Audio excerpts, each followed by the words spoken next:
Hey guys, I don't know what happened. I'm gonna go post over here that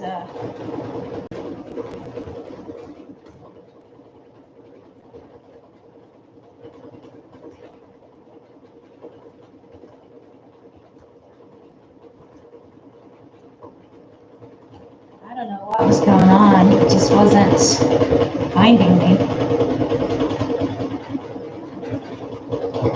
Let's see who's here, if anybody's found me. May have to run over to the other one. I don't know.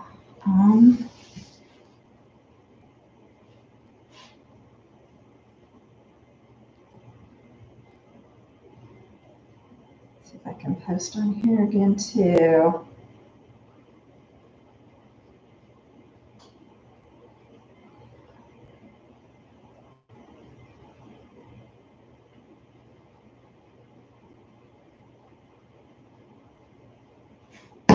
Let me see. I don't know. Let me see if I can grab this. Did you guys find me? Oh, good. Thank you. Sandy, can you let them know? Can you grab that link? I don't know what's going on here, but I just couldn't get it to work out. I think I'm gonna have to move my camera down just a little bit. I'll be right back. Move my camera down just a skosh.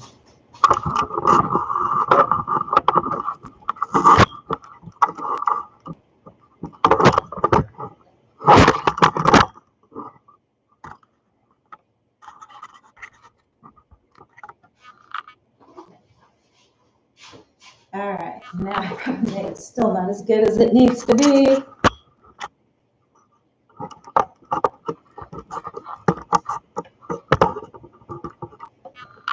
Let's see if that helps any. No, it's surely shortening me off. Hang on, guys. I'll get the camera. I'll figure it out. Hold on. See if we can get it figured out here. Is that better? No, it's not better. My head's cut off.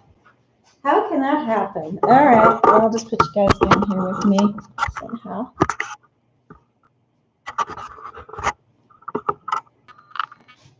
There, for now. There, sorry guys. Hey Stacy, hey everyone. Yeah, thank you. Thank you. I was having major technical difficulties. It was just telling me WebStream doesn't work. Connect your streaming software. And I'm like, never run into that before. And it just wouldn't do it. I'll just spin and spin and spin and spin and spin. I don't know. So I had to redo the whole thing. Sorry guys. I wonder how many people I've lost by doing that. Hey Dawn. Hey Daya. Hey, Crafty Nimbus Designs, what is your name? I know you've probably said it, and I'm like everybody else, I'm so bad at names. So bad at names. And I got to really figure out this camera. I need to get you guys just a little bit up. Hey, Cindy. Glad you found me after I had to move. I'm having Amber's problems. Sierra, you're Sierra. Okay, thank you. Yeah, I will get these figured out like all of us. You know, we're just like, a lot of people. Hey, Shayna, you found me. Yay. So, yeah, now I got to figure out my camera because you guys can't see what I'm working on. And I thought I had it figured out. There. Now you can see what I'm working on. Aha. That'll work. That'll work a little bit. I'd still like to get you guys up. Let me think for a second here. Problem is, you're not going to be able to see if I move you guys. You may just have to walk with me on the camera. That's all there is to it. So, hey, Anna, glad you could join. I said, we're still kind of figuring this stuff out. I'm not the perfectionist that some of these other people are yet.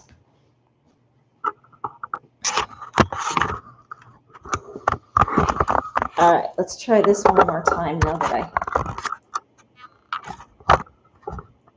figured that out. Okay. There, that's a little better. You just may not see my head as much. So I just wanted you guys to be able to see this so you can see what I'm doing, because I'm going to work on my mocks tonight.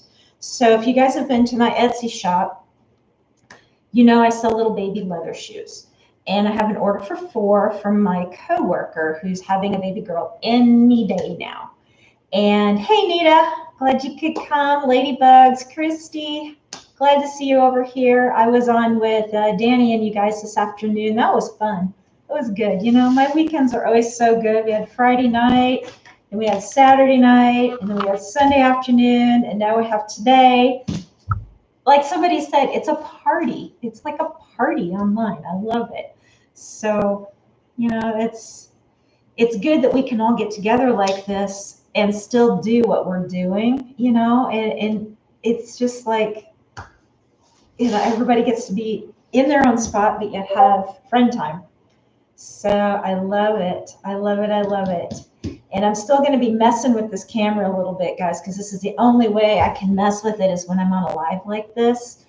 Well, at least now I know when I do my sew along next week that this works. So, but I want to do one little tweak, guys. Hang on. And if you guys get sick when I move this, just don't look for a second, okay?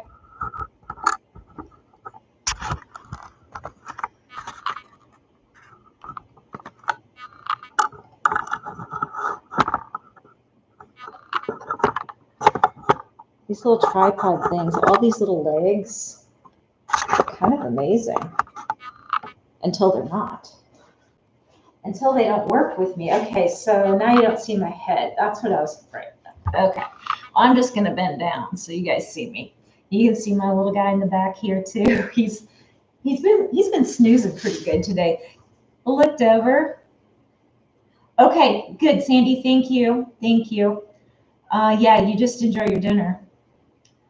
All right, cool, Nita. Yeah, I'm glad we're taking a shower with you, Nita. But this little guy was so cute earlier today. I've never seen him, but he was kind of like all sprawled on his back and just kind of chilled out. His mouth was half open. I was like, well, I think you're finally feeling comfortable here. So love to watch him. He's so sweet. Who else we got coming on here? Anybody? All right. Well, I'm going to start, guys. So what I'm making is one pair of my regular mocks that have a that have the elephant on the bottom.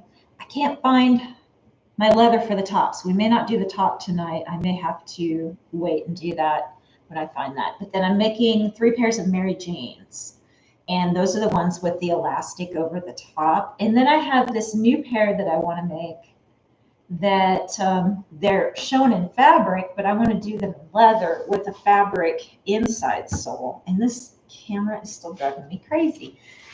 So need some advice here on how to make this work better. I think I need it to come down just a touch. So my stool is probably too tall. Anyway, so let me see if I can find what we're making here. I don't know if you guys have been to my Etsy and seen this. And then I also have on the machine, I have this little guy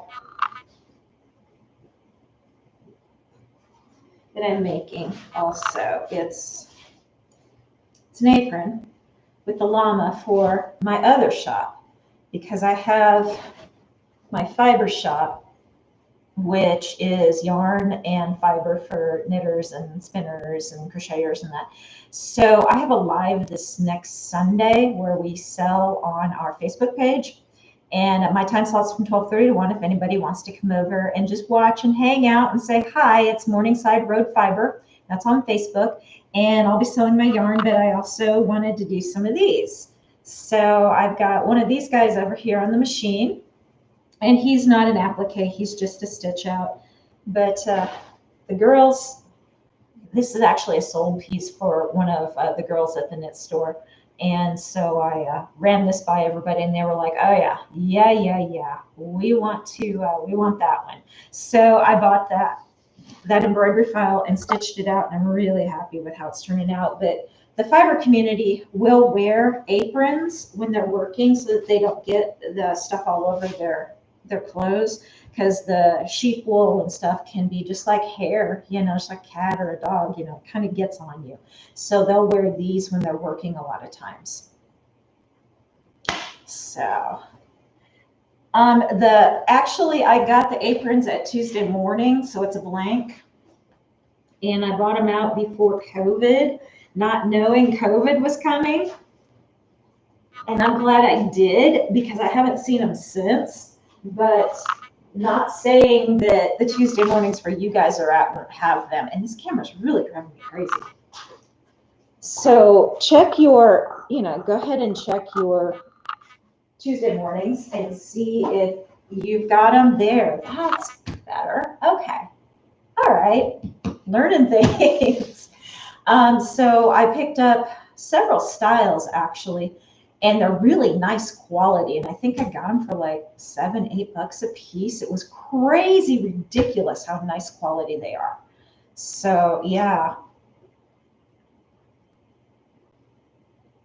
The chat on the TV is on the right side and covers part. Yeah, I know, Christy. Yeah, and I do like the higher view. I just kind of feel like I'm watching you on my computer here while my camera's up here. So I need to try and remember to talk up here.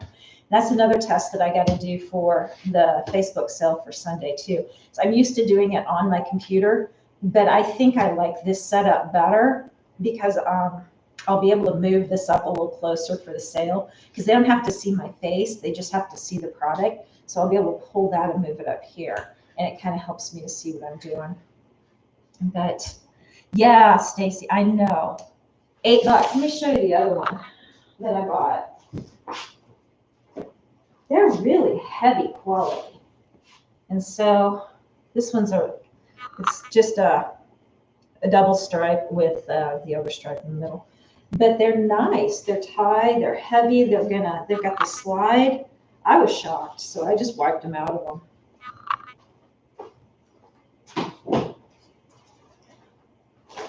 So anyway, how are you guys doing tonight? It's been a fast weekend with all these lives. I've loved it. Yeah, go check and see. They're really, really good. And I even bought towels from there, the kitchen towels. And if you get the waffle weave, they're really, really nice. And they're a little thinner, and they've got the tassels, and they're fringed. Really, really nice. So let me see if I can pull up the shoes we're making tonight.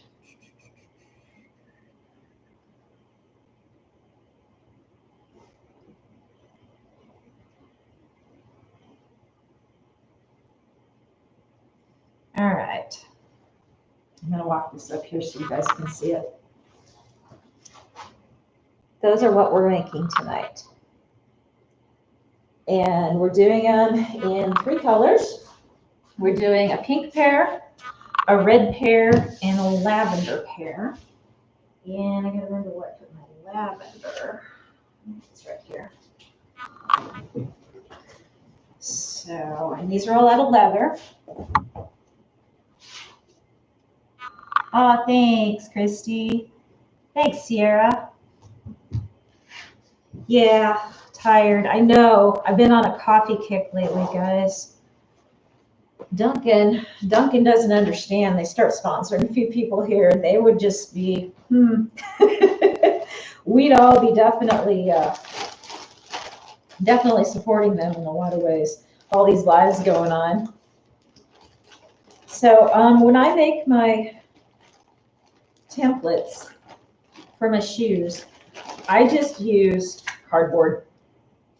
I would like to eventually make them a little more out of what Amber uses, which is like that, it's like an acrylic, a little thinner acrylic, because, hey Eddie, honey, because they will, with cardboard, if you use them too much, you're gonna eventually erode the edge just enough that your size is going to go in just a tiny bit.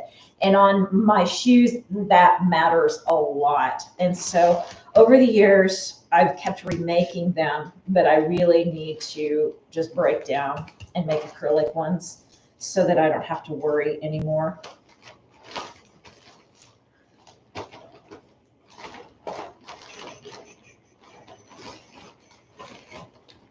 where's the one I need? Don't you love my little storage system here? I am so organized. But at least I know they're all in here, you know? At least I think they are. And of course, the one I'm looking for, I can't put my hands on. Where is it? You know, guys, that bunny that I made last weekend, and I showed you the picture of it on the live, the gold one with the sloths on it. I can't find it in here. I cannot find it anywhere in here. And I know it's in here. I have been tearing this apart. So I don't know what I did with it. Please tell me I'm not the only one that does that, because it's nuts that I cannot find it. Just nuts. And I know I had it right before we went on the live. I know we did. Yeah, Ziploc bags. And I end up, you know, the sad thing is, I end up dumping this a lot. And it looks like the whole size is missing on everything. I wonder why. That's weird. I'm usually so careful and don't do that because I'm always worried I'm going to lose one of mine. Isn't this crazy? You know, these lives, we really get to know each other well, don't we? Oh my goodness. All right. Where did it go?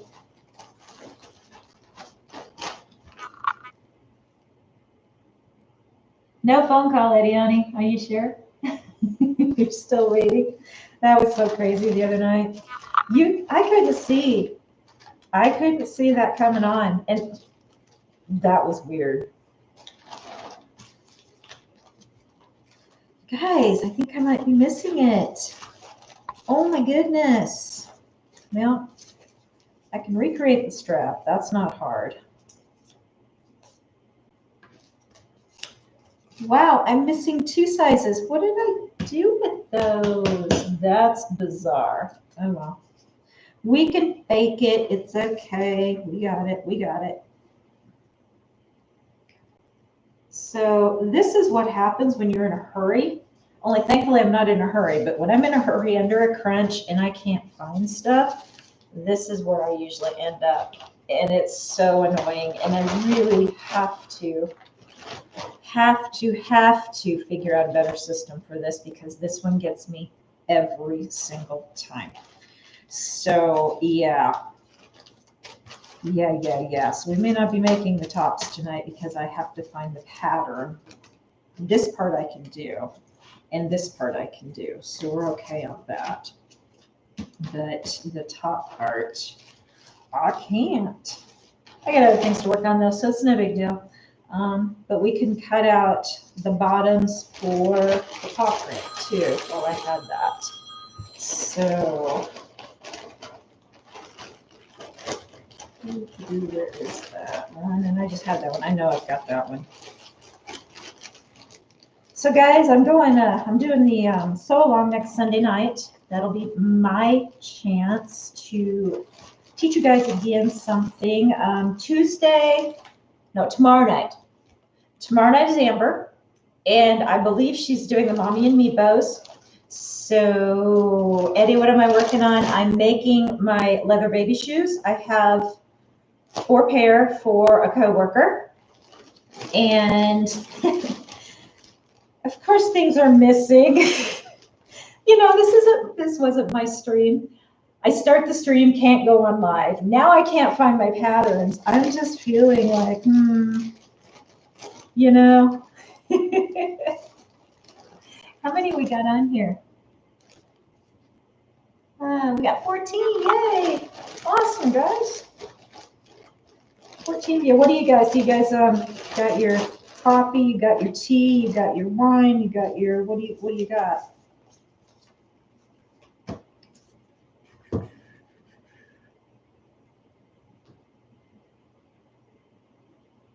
Yeah, I was asking her that same exact thing, Sierra. I wanted to know how they were able to do that, and she wasn't sure. She wasn't sure. Sorry, it's a friend of mine texting me. But I know, that blows my mind. It's kind of freaky that if they can hack the system and we can't see it, I don't know, but oh, Cindy, congratulations if you're still on. Congratulations on your podcast. I cannot wait to go listen to it. And if you guys missed the announcement, Cindy's podcast is now officially live. She posted that on Discord half an hour ago, something like that. Go ahead and list whatever you need to list in there, Cindy, so people knows where it's at. Put it in the chat. Give them all the details, because this is really exciting. She's been dreaming of this, and guys, we get to watch her dream come true. Yeah, the water, I know. I've been really bad about that lately, and now I can't even find the one thing that I know I had a minute ago that I put back in here. Here it is. See, this is the little guy I'm looking for. Welcome to my crazy. So, yeah.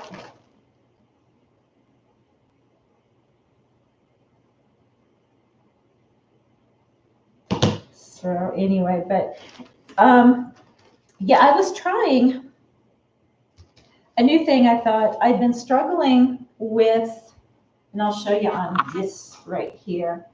I was struggling with putting my company name on these bottoms, because what I usually do is I run the name along the edge like that.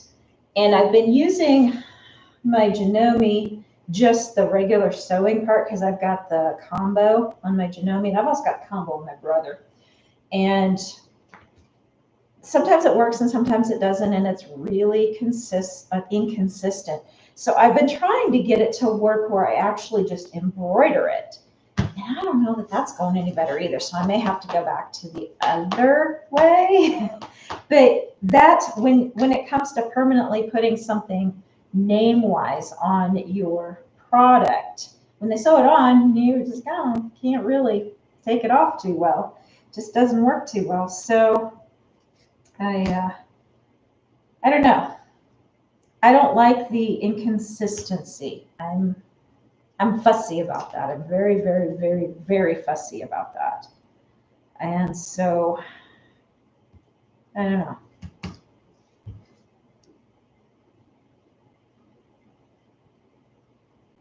Oh, cool. I like that name, Cindy. Perseverance and the Pursuit of Success with Cindy Moncada. Podcast, and check all podcast streaming services. Some longer to upload new podcasts, but it's on Spotify already. That's good to know. Yeah, it probably does take like 24 hours to get on some of the platforms. Yeah, I can see that. Definitely can see that. All right. Well, I'm really bummed that I can't find that. So yeah. And I'll probably find it tomorrow or the next day. So we'll just start working on this part here. And you guys just need to start chatting up.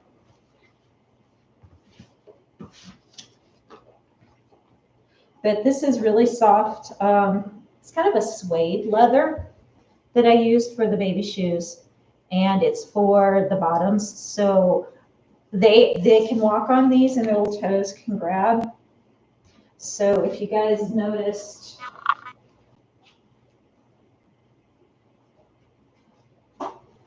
this is a standard pair, and the bottoms a lot of times will have the design, and so I'm going to be putting the paw print on this part, but the toes can grab through this, and it's 2 layers.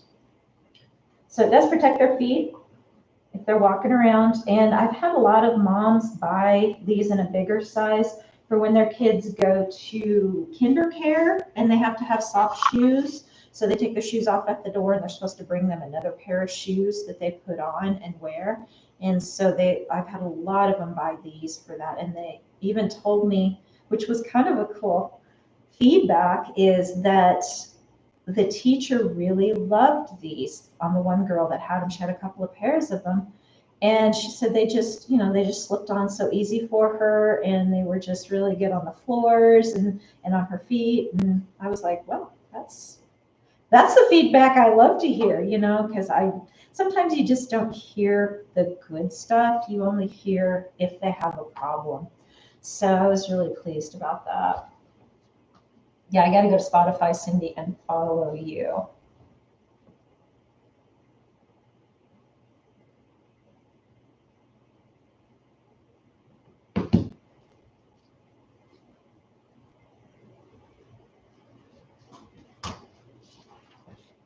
So I got a little problem with the, I'm running out of my thread. Oh my goodness, oh my goodness. I got enough to finish this. And then my threader quit threading my machines, and I have to do it myself. Are we spoiled or what? When I'm like, okay, my threader doesn't thread my machine anymore.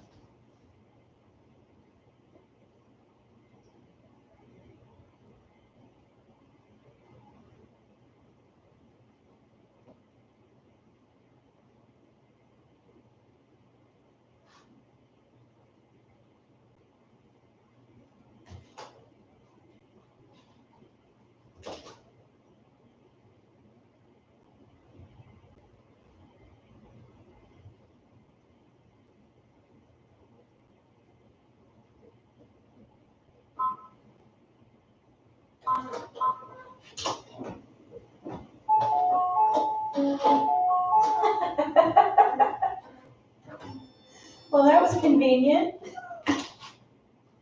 It broke 3 stitches from being done. And so I go through all that for nothing.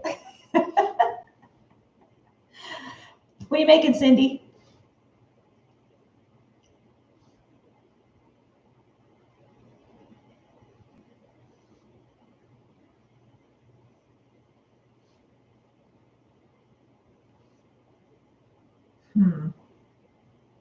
Swaddles. Cool. Yeah, I've got to make something for the little girl myself, and I'm kind of torn between a bunch of ideas, and I've got to settle in on something here real soon because she's coming any day now. So yeah, I've got to get these done as well, and get this finished up.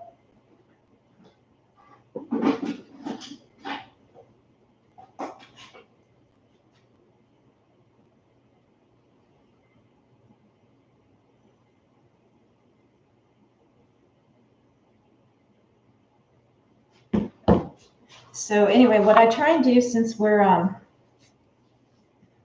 we try and use as much fabric as we can. When I'm doing these, we try and fit everything in, because like some of this fabric that we've been using, it's kind of expensive. So yeah, the leathers, we kind of really have to make sure I use every bit that I can. So I'm always constantly, it's like a puzzle piece to some degree. I keep flipping them around and moving them over and everything. So anyway, we were talking about next Sunday for the sew along. Amber's is tomorrow night, and I believe it's at 8:30 Mountain Time.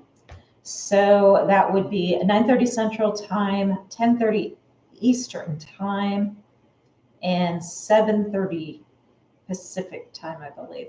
So she's doing, I think, Mommy and Me headbands. So I'm thinking of doing a dress, a little sundress, an easy little sundress as my tutorial. Would you guys like that? Or is there another idea that you guys want to learn something? We can do, I'm trying to think of some of the easier stuff. We're going to do a lot of other stuff later on. I think we see this as starting you with some of the basics before we move into some of the tougher stuff. And it's not that it's tough, it's just if you guys know what we're doing here, kind of like you do, in any class when you're learning math or whatever, you don't go straight from, plus and minus into algebra, So we're going to take the baby steps and get you guys, a little bit worked to where we can go just a little bit further down the road. Do that? Yeah, I kind of think you guys can do these dresses. They're going to be very simple, and I've got to land on a pattern for sure. I've got a couple of pattern thoughts, and I'm going to try my hardest to always get a free pattern if I can. If I can't and I don't like the free patterns I'm seeing, then that's when I'm going to do a paid pattern for the one that I'm using to teach you guys with. Now, you guys can use any pattern you want. They're going to be similar steps. So if you have a pattern at home or somebody has a pattern or whatever that you can borrow, by all means do that. The bunnies, I had looked at several of the free patterns last week or 2 weeks ago. No, it was last week. I looked at the pattern and I didn't like the freebies. There was just little things where I was like, yeah, that's not going to go real smooth.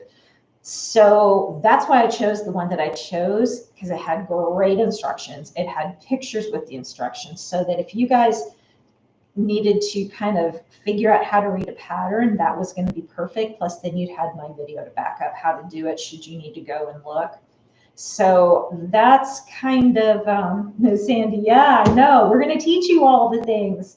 We've got to try and pull ourselves back. Both me and Amber, we got to pull back a little bit so that we don't like miss some steps in the way or whatever. Because I know I'll be thinking, oh, this, that, and the other, and I'll be not realizing, oh, well, you need to learn this first, or we should do that first. So I've got to, I got to remember that when I start picking things for you guys. Hey there, how are you? How are you?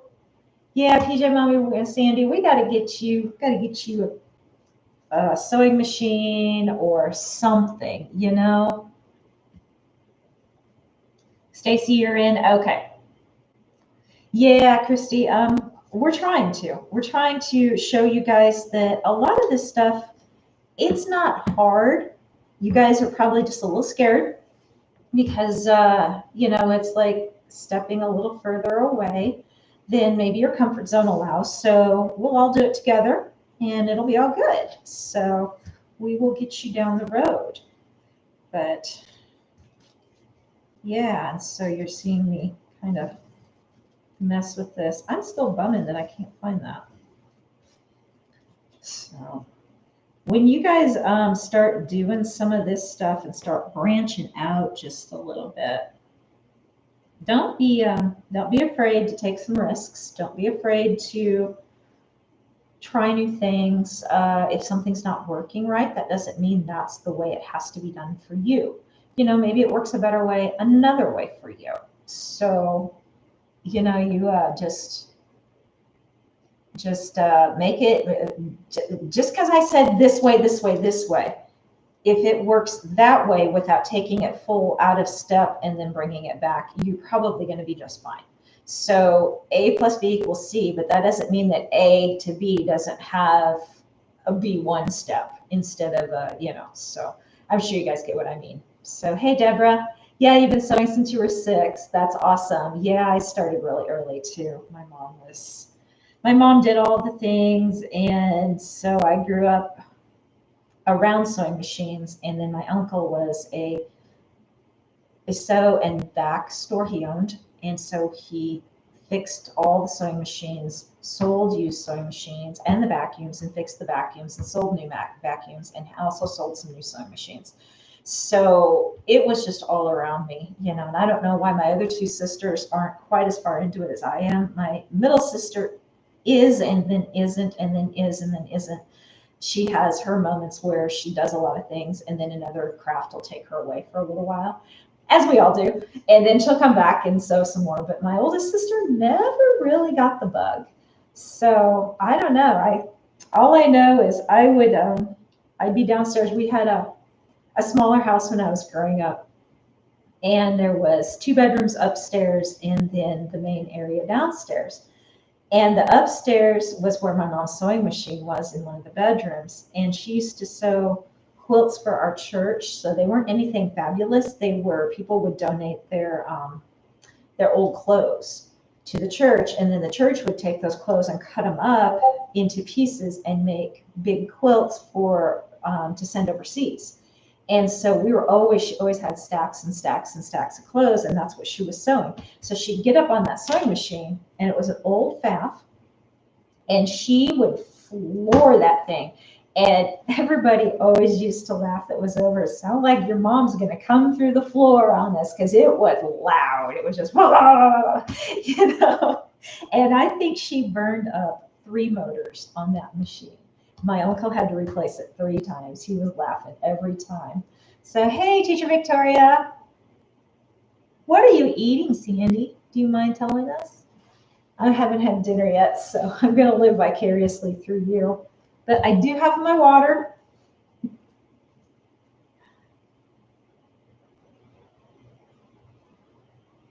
Yeah, Christy?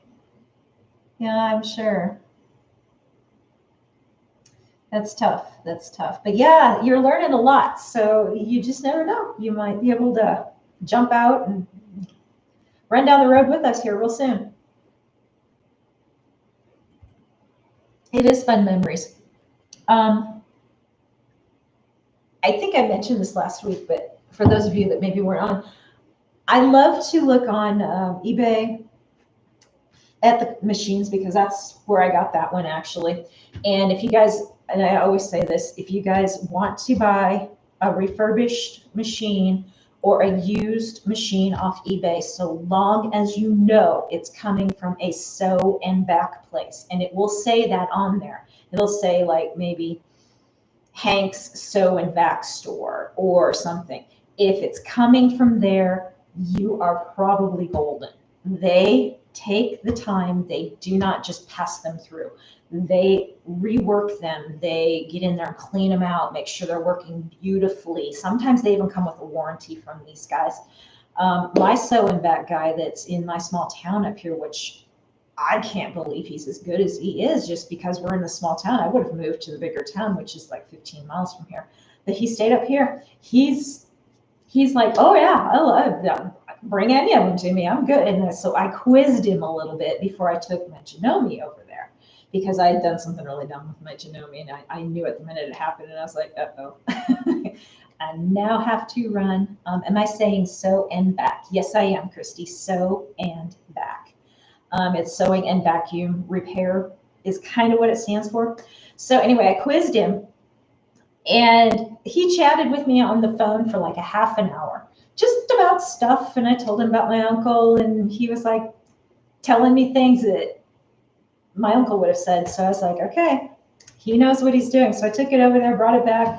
And then I asked him about that one, because I was buying that one at the time, and asked him if he could repair that one. And he goes, oh yeah. He goes, yep. I said, it's computerized. It's highly computerized. Do I have to take it into the big town to the other people? I do. It's okay. And he's like, no. He goes, if I can't fix it, I'll let you know. But he goes, I'll probably be fine. He goes, you get in there, and they're kind of all the same still, computerized or not.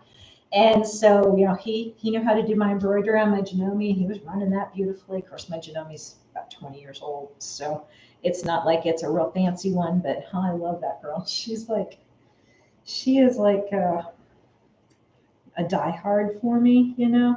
You get a hold of that one where you know it's going to survive for you, and she's been that one. She's carried me through everything. So just showing you guys. That's how I mark for the paw print.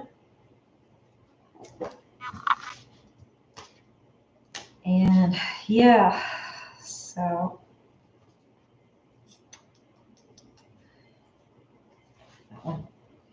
anyway, you know, don't be afraid to call those guys if you see something on eBay and it is the Sew and Back. Call them and talk to them about the machine. They will talk your ear off. If they don't give you the time of day, move on, because those Sew and Back guys are not there to move machines for commission. They are there to make sure the machine's running. They're there to repair it. They're there to help you. So it's pretty nice. Yeah, it is a legit thing. And the only reason I know is because that's what my uncle did for his living. He did it for a long time. Yeah, I know, Sandy. Yeah, talking about that shipping for Canada earlier this afternoon brought back another story. So when I was, when the recession hit in '07, I had been laid off actually in '05 back home because back home is Nebraska, if you don't know that. Nebraska is more of a level employment area, and so the waves don't hit there when they hit the rest of the country. They hit earlier or later. Most of the time they hit earlier. So it hit us in '05, and it was pretty well swung around and set by the time it hit the rest of the country. So when Nebraska hardly ever lays off, they hardly ever do that. That's just the way the employment works. But it's hard to get a job in Nebraska too, because they never have that ebb and flow. And so they don't hire up and then lay off and hire up and lay off. So once you get a job, you stay and you ride the wave, and the companies ride the wave with you. Is kind of the way it operates there. So I got laid off, and I knew I wasn't going to be able to find a job there just because of what I did, and I was going to have to move. So I took the time for the breather that I kind of needed, because I needed to, I just needed to decompress from life. I'd had some things going on, and we just won't get into it, but just had some pretty intense things going on from years prior, not too long. And so I was like, I'm just going to take time to decompress. And I went on job interviews, but I just was not interested. All I wanted to do was work from home. I wanted to work for myself. And it's really hard to get a business going during a recessional time. And so the US was in the recession. The rest of the world was doing pretty good. So I started Scandies at that time. Actually, I started Scandies 2 years prior to that, a year prior to that, something like that, a year or two before that, but hadn't really amped it up until then. And so that's when the Mocs came into being.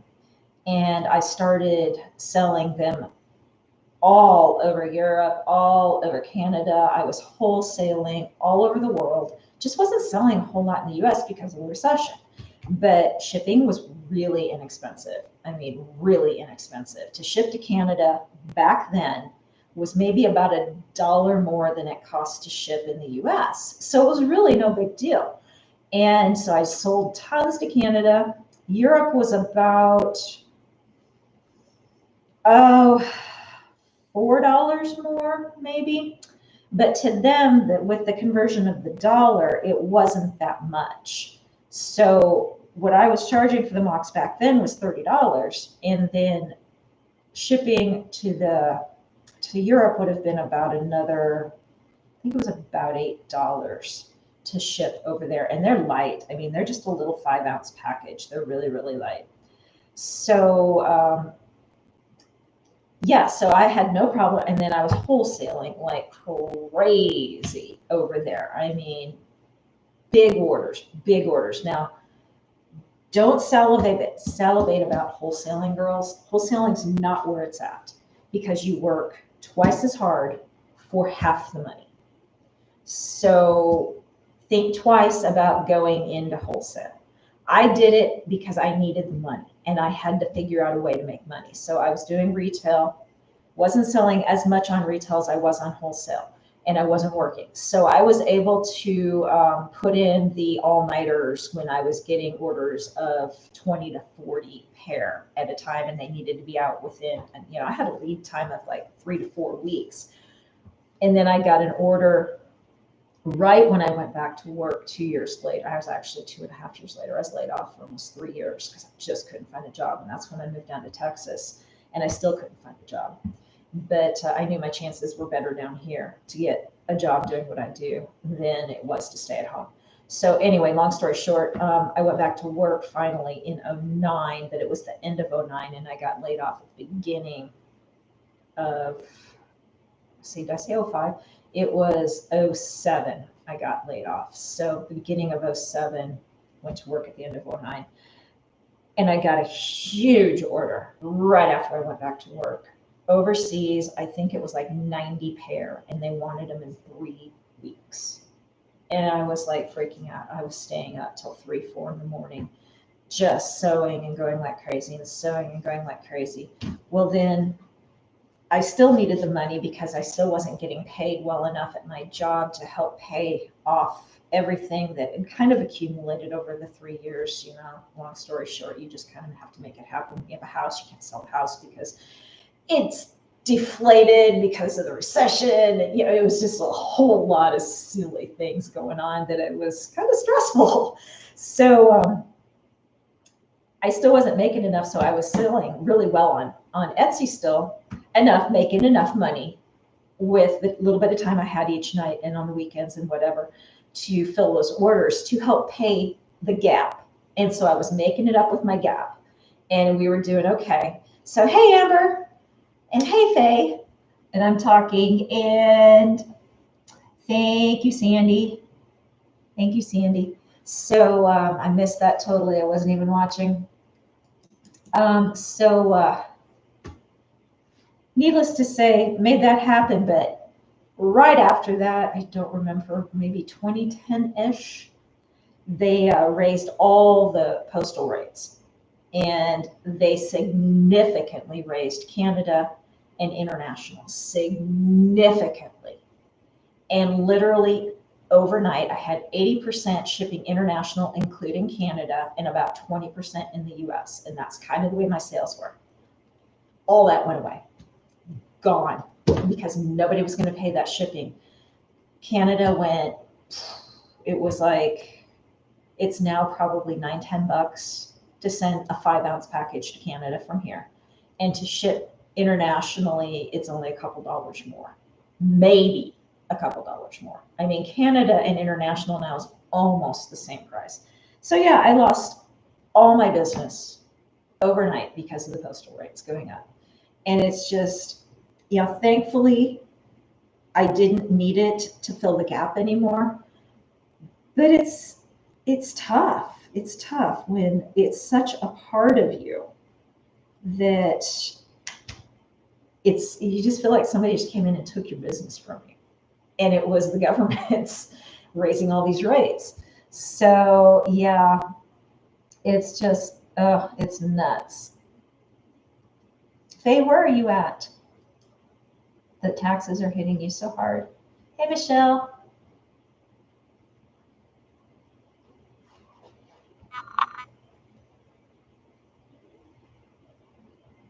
Make sure I didn't miss anything else. Yeah, the taxes. Oh, you are in Canada too. Yeah. And that's just it, you know. Don't be afraid to say that you ship international, because there's, you know, the exchange rate, and there's people still that will pay for stuff to be shipped. It'll happen.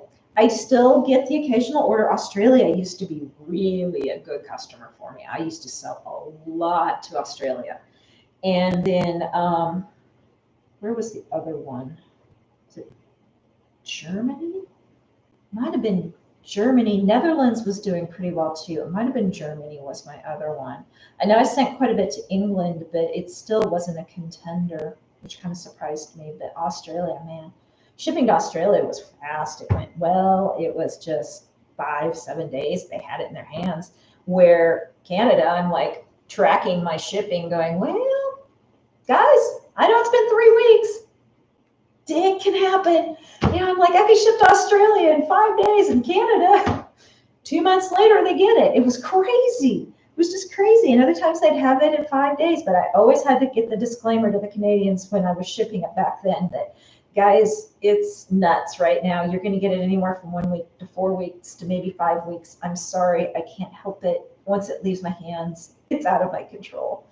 So make sure that if you ship international, that you always put a disclaimer in your notes that 2 things. Once it leaves your hands, you have no way of knowing where it's at, because there's no tracking unless you send it priority mail. No tracking. And priority mail is so expensive to ship internationally, you're not going to do it. And the customer won't pay for it. And that way they understand too, the minute I drop it in the box and it leaves the country, I've got tracking until it leaves the country, and then I can't be responsible for anything. And that also you are not responsible for their VAT taxes. They are responsible for VAT, for any import fees, for anything, anything at customs, any customs fees, that's on them. And most people know that, but you just have to say that. It's just unfortunate. You have to say that. But other than that, shipping international is not hard. That you just got to have the form and make sure that I use Pirate Ship and Shippo. I don't use Etsy that much just because it's expensive, and they get enough of my money as it is. I'm not going to overpay on shipping as well when I've got free shipping in the U.S. So I don't use Etsy because it's quite a bit more than using Shippo or Pirate Ship. I check both. I have accounts with both, and they both tend to be about the same. But every now and then, one of the two is just a little bit more on a certain package going to a certain part of the U.S. So I always check. I mean, sometimes it's as much as 50 cents. So, that does add up. But most of the time, it's not that bad. Yeah, Christy, don't be worried about it. You just fill out, online they have the form, the customs form, and a lot of these sites now fill it out for you. You don't even really have to do anything. It spits it out. Where before I had to go through and describe what it is and all that. They ask the questions now. Just make sure that you do not mark it as a gift. The customer may try and get you to say, can you mark that customs thing as a gift when you send it? No, because that means they don't pay. And that's basically tax evasion. And I don't want to be on that end. So always say no, unless they definitely can guarantee it's a gift. Now, if for some reason they keep saying it is, and it isn't, well, then that's on them. But you can usually tell. Over the years, I always had, everyone kind of going, yeah, they're talking away, and they say it's for my daughter, and and then they come back later, oh, can you mark that as a gift? And I'm like, no, I don't do that. Sorry. So yeah, you just have to be very, very firm with them. And I've never had pushback on it. I'm like, I would sooner lose a sale over that than to lie on a form for a customer. So that's just the way I feel about it. Hey, Lydia. Yep. Well, shipping fee on Etsy, yeah. I mark all my stuff as ships for free in the US, but my prices contain that first class price in it. So that helps me to not worry about how I'm going to get around Etsy wanting to collect the postage from the customer. Because if you don't do that, I think they collect the postage and then you're stuck with using Etsy. I'm not sure. I just didn't want to go there with them. So I just did my own thing. Of course, I've been on Etsy for forever and a day. And I remember back when they were not a publicly traded company. So I've gotten used to their little changes and all the things that have happened. The new one that just came out, for those of you that are going to open your store, just be aware that when you're a new store, I think they're doing this starting February 1. I didn't read it because it didn't really apply to me.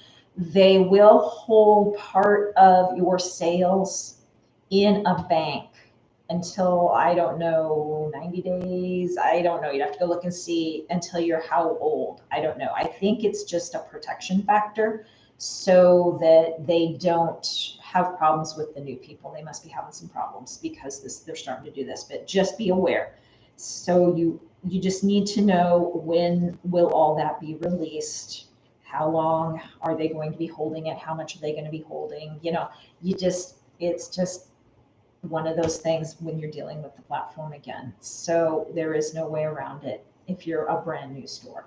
So like I said, most of us have been going for a little while, so it will not affect us. It'll just affect those. Like I know Nita's talking about starting another store for her dog bandanas and stuff. So it would probably affect her on that store only.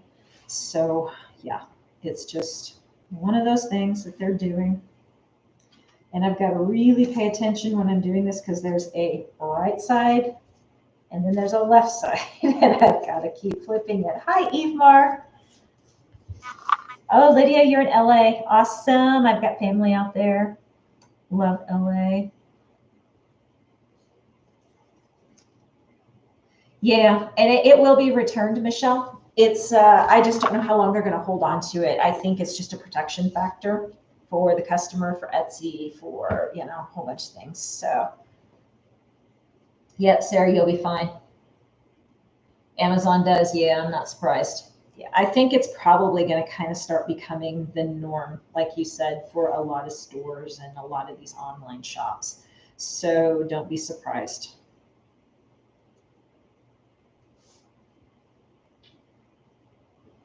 Dylan, the 3-year-old.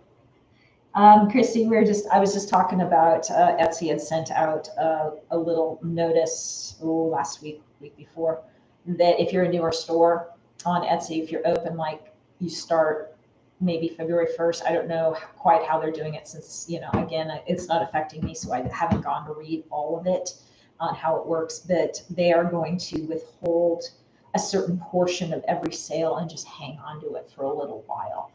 You will probably get the money. Again, I don't know what the terminology is and how they're going to do it because I didn't read it. I would assume you'll get the money back after a certain amount of time. So I don't know, 90 days, 120 days. I don't know. I don't know what the terms are on that. Yeah, and they get to keep the interest on the money. Absolutely. Yep. They are smart in that sense. And when they went over to their new platform, 2 years ago, where they are controlling our money now. And before you had the choice of PayPal or Etsy, and you could choose which one you wanted to use.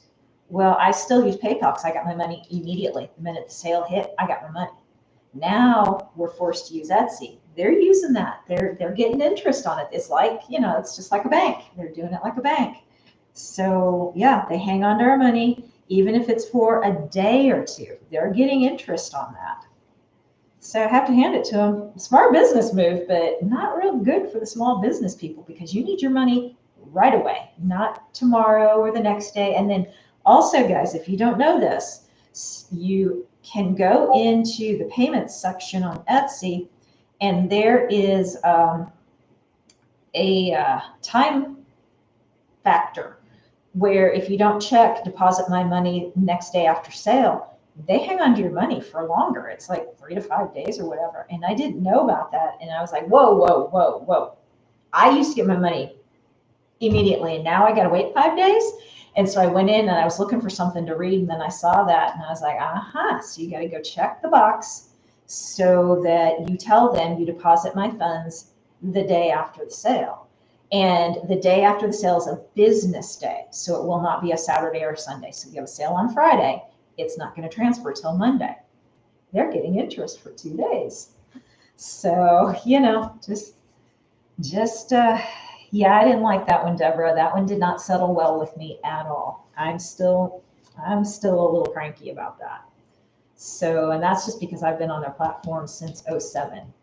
And I'm like, I'm one of your original people, and I'm not happy. Not happy about this. But it's what you do when you got to do it. Hey, Sandra. Glad you came and joined us. Yep, it adds to processing time. And we've talked about this before, but there's a lot of little quirks to Etsy that a lot of people are learning. One of them is processing time. They love to see you turn your processing like that. So if you tell them that you're going to ship them in 7 days, so you put in there, it takes 7 days to ship, and then when you go do your shipping, then there's a place where you can check, a couple days, 5 days, 7 days, 1 to 2 weeks, that kind of thing. always give yourself way more time than what you think you're going to need, because life happens.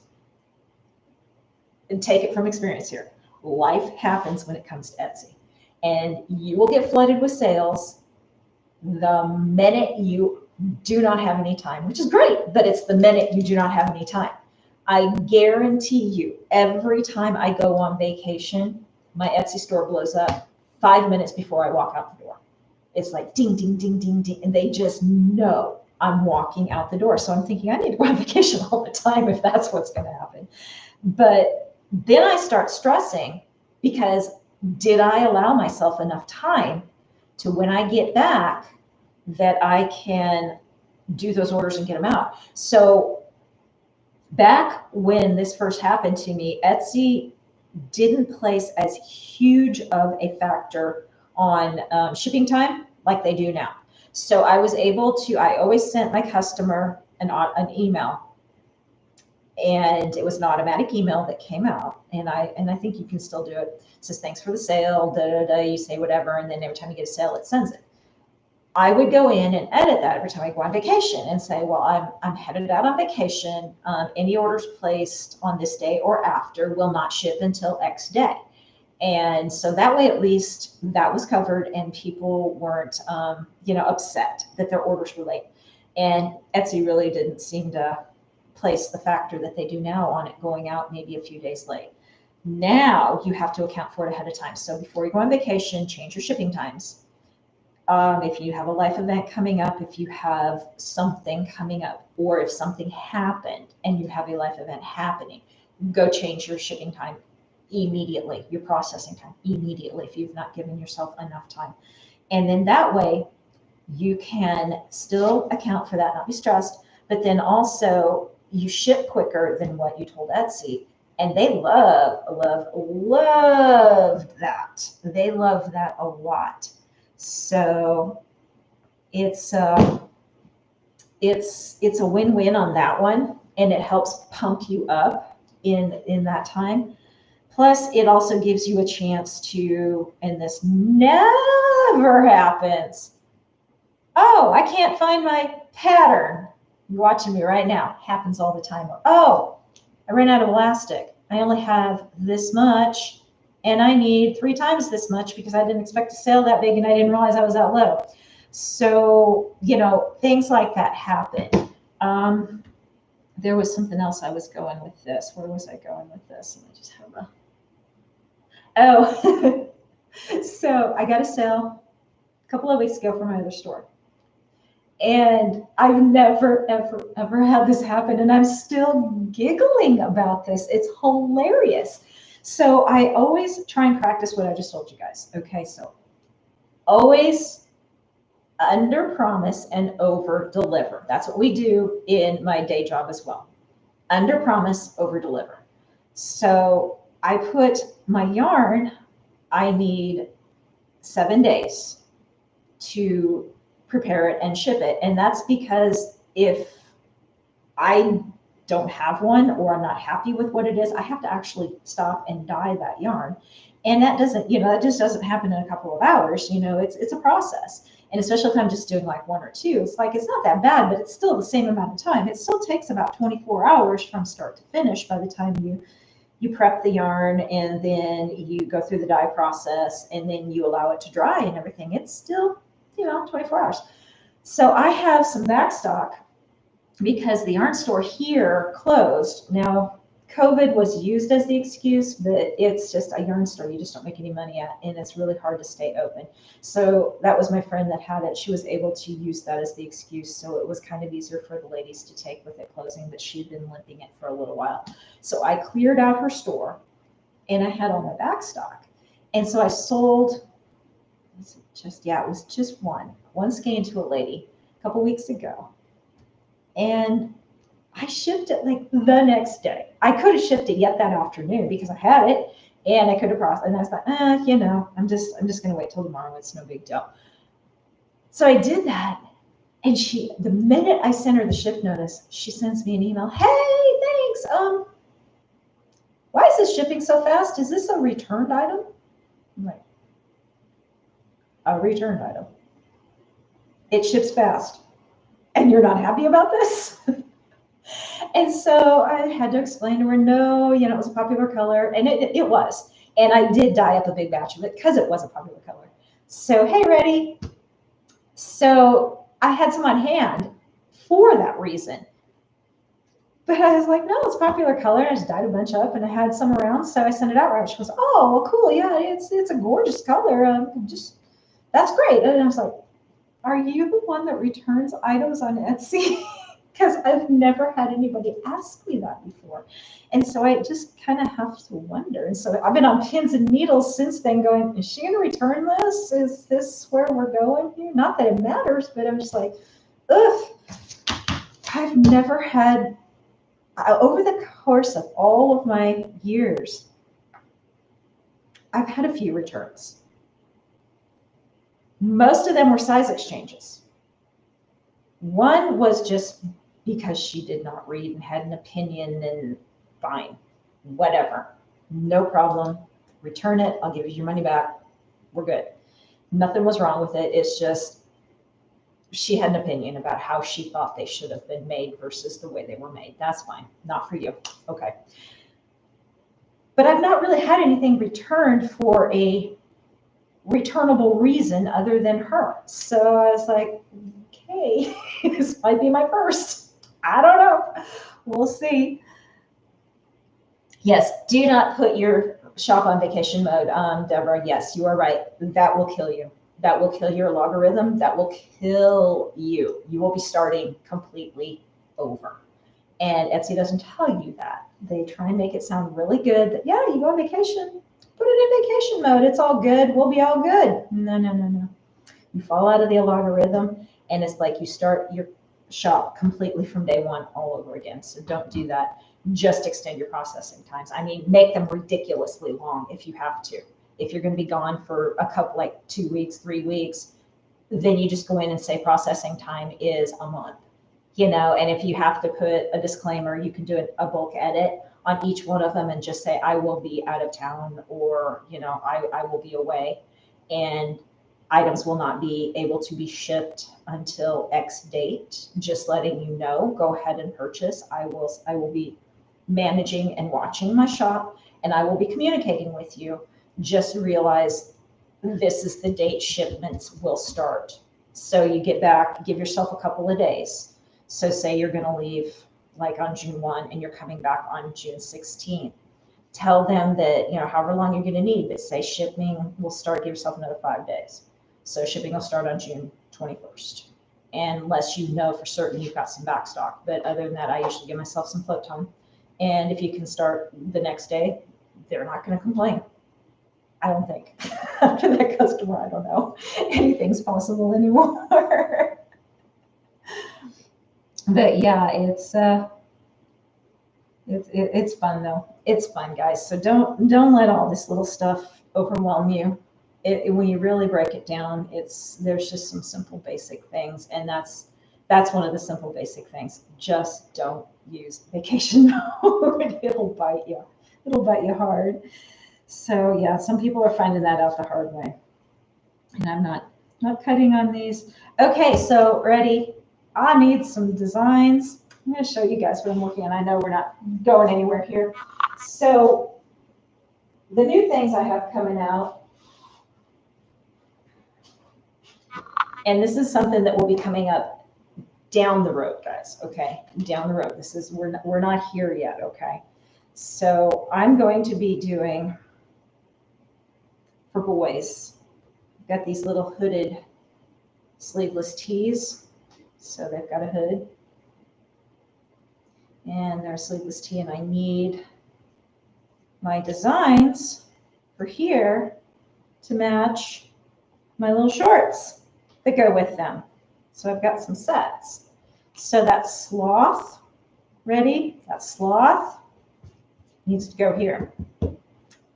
And that avocado we were talking about, the avocado needs to go here. So I'm needing some of those designs. And then I'm going to have also, right now, I've got a gray one as well to go with some of the others. But yep, just a little sleeveless, little muscle shirt, if you want to call it, little muscle hoodie for the boys. And we've got the little chameleon. So if you did a chameleon too, I don't know. Ready? You can see that chameleon. You need a chameleon. You'd be really cute. So just saying, no pressure. Yes, I am putting you on the spot, but he's already told me he has the avocado in the works, and I already know the sloth is almost done because I saw it. He showed that to us. So I'm just saying your customers are waiting. Girl needs some help. So yeah, these can't be finished until I get that. And then, oh yeah, if you ready, see how easy this little coon guy is? I can't find anything that looks like this little guy. Everything looks a little silly. So having a hard time finding a coon that would look good with this. There's lots of cute coon ones out there, but the minute I put it on here and put this with it, I'm like, no, not working at all. So that's what I have coming up here. Hopefully in the next week, we'll see what I can get done. I may just do some plain ones for right now until we can get some designs going to match up some of these guys. But yeah, then I'm going to have a bear as well. I'll be looking for a bear. Are those open on both sides? Sandra, I guess I don't know. Are you talking about the hoodie? Open on both sides? Is that what you're talking about? So you have to let me know. And I've been not watching.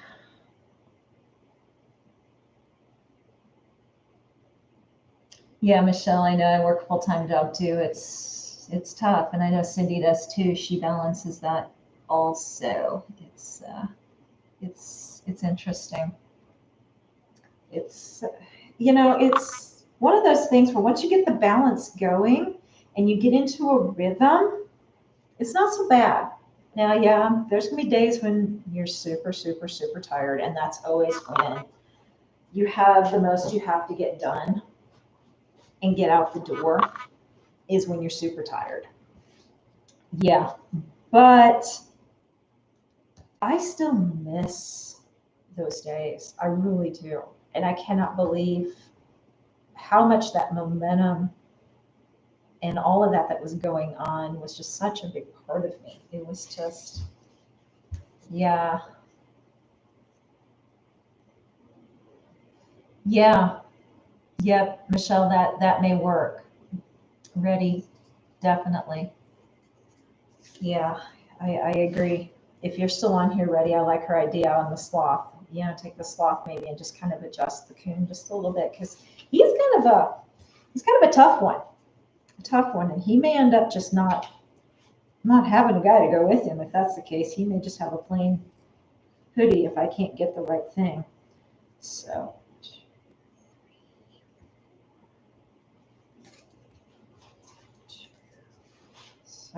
yeah.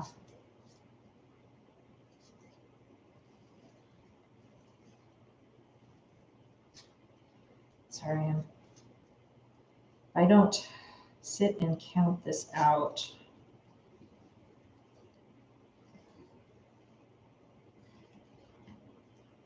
All right, so back to the dress, guys. I think we might do a cotton one. So you can use either the serger or the sewing machine for next Sunday, but you could also do it in knit. If knit is your preference, I'm not gonna see a problem with you going one way or the other on this. I'm gonna try and just make it a real simple over the head dress for the beginning. That way it can go either direction for you. And that way people don't feel like, oh, I don't have what it needs to take, you know, to do it. So, and yes, I'm freehanding this, guys. I've made so many of these that I've gotten to where it's just, you can do it in your sleep.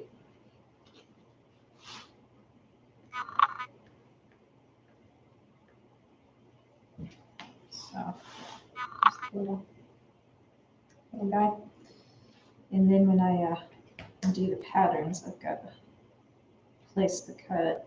Now this is where, when I do these little guys right here, these paws, and you got to do cutouts. So anytime you do cutouts, let me tell you guys, these scissors from Fisker are amazing because they have the little, I'm going to have to get a little closer to show you guys. They have that end that is super, super sharp. If you guys can see that. But it's super sharp and it's made to cut just real precisely in that very end. In fact, the edges are tapered down just a little bit. Am I standing there barefoot? No, I'm not. I've got shoes on. Nope. So it's got a little angle. And so from that angle forward is where it's super, super sharp. And you can get right in there and get the edges. So if you guys are doing anything there where you're doing some cut work and cut out work, I go through these like none other, because I'll use this include to cut out these little areas because I can get into that circle and cut real good. And then I can also trim it if I don't do super, super well. So good. I'm glad you're excited about the dress, Michelle. Or Deborah. I'm sorry, I was reading Michelle below. Hey, I got my eye exam and got new contacts, so now I can read. Remember last week I was like not doing so well? Yeah, what a difference. Wow. You know, they changed it just enough for me, and yeah, it's I feel like I'm a whole new person again, you know? It's kind of crazy. My small rotary cutter, you know, I've got a small one and a big one. I use this one more for stuff like this. And then I use I need to get my bigger one a new blade. I haven't been using it lately. So, but its sharp blade is amazing. And it just cuts curves really well because it's small. The bigger the circle, the harder it is to cut the tighter curves. So you froze up, Deborah? Hey, Angelina. Did all you guys freeze up, or was it just Deborah?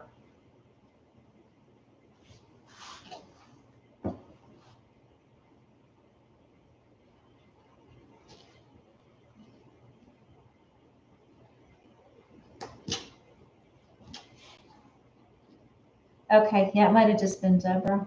I don't know. I know at times we've had problems with some freezing up on people on their lives, so it's always hard to tell if it's just me or whether it's the person that's having the live, unless they say they froze up. So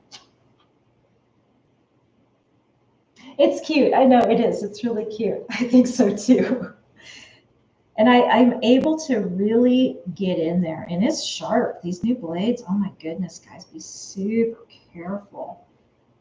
They cut like butter, though. It's just crazy.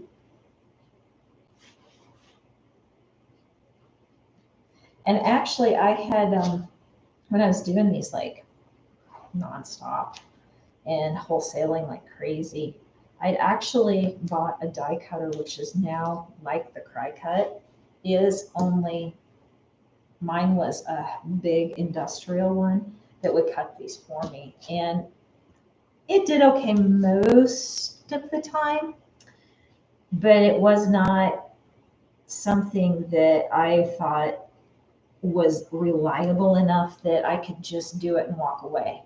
So I did it every now and then. And it worked out and it got me through in pinches, but there was times when it was just a little bit more than the machine wanted to do. And I even had the people that I bought it from test it. I sent them the leather and test it for me, and they seemed to get it to work. So I don't know. I had it working most of the time, but your mat had to be so ultra sticky that it was leaving residue on my leather. So I kind of got to a point where I don't know. Yeah, did Sandra respond on that, Sandy? Because that's kind of what I thought too, is that she was asking if these are open on the sides, on both sides here. And they are right now. And it is because I need to embroider on it right here. And then I will close them up and I will add the piece that goes around the arm too, the little band. So that's what I thought you might have been meaning.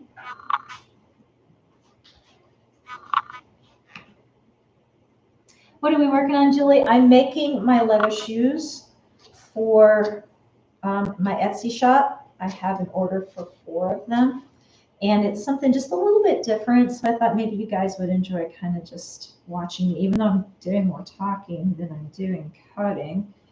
And Julie, you missed the debacle where I can't find the pattern that I need. So it's disappeared and I've got to go search for it. So, you know, it's just one of those deals.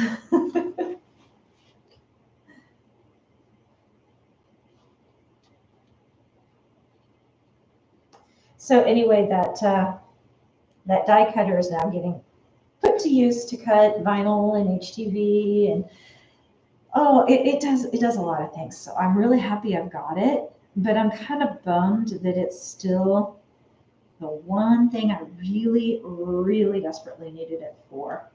It still was not quite the answer for me, and I thought I really thought I'd found the answer. So.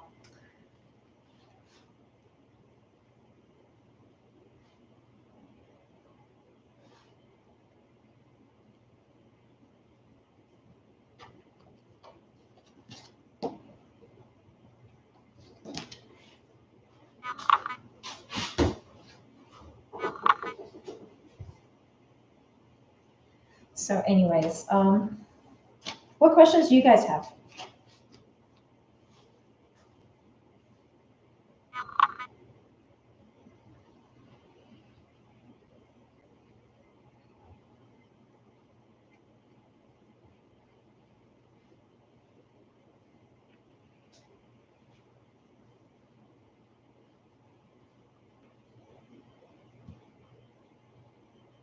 It can be fickle, Michelle. Yeah, it really can be.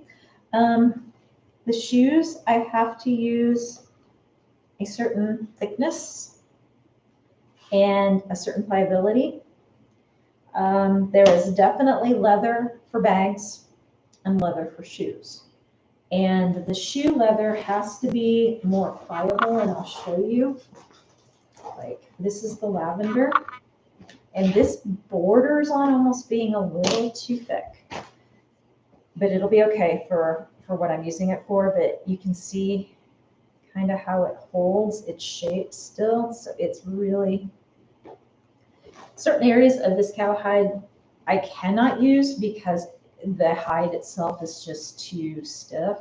So I'll use that for other things. I've got all kinds of other things I can do. And then other parts are real supple. Well, it's still a little thick, so I may have to do what they call skiving, and where you take down a portion, like you take off just a millimeter of it to kind of make it just a little bit thinner. So I may have to do that in some areas on this purple, just because it is a little thicker. Now this red, even though it's thick, it is super, super pliable. You can see how easy it moves compared to this purple, which it just doesn't, you know, you can kind of tell even just by the finish where one is a lot more, yeah, see how I can just kind of scrunch it? Where this one, it doesn't, it folds, it doesn't scrunch. And the hide's very in thickness, very much so. And I have to be really careful. I have to work really close with my supplier on the leather so that I don't end up with something that's too unusable. This one I bought for a bag. So I don't ever plan on using it for the shoes. I'm going to make some bags out of it. And it's too stiff. It's thin, but it's too stiff. It will not work well for the shoes because the shoes have to be able to gather. So it would just be kind of a nightmare to sew the way I need to sew this. Now for bags, it'll be fine.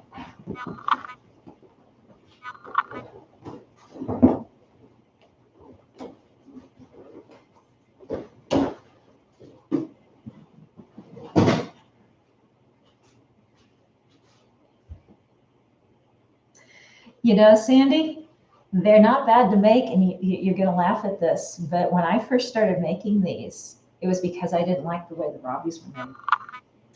And that was back when the Robbies were really, really, really popular is when I started doing these. And I revamped the pattern and made them where they gather over the top of the foot rather than around the back of the foot.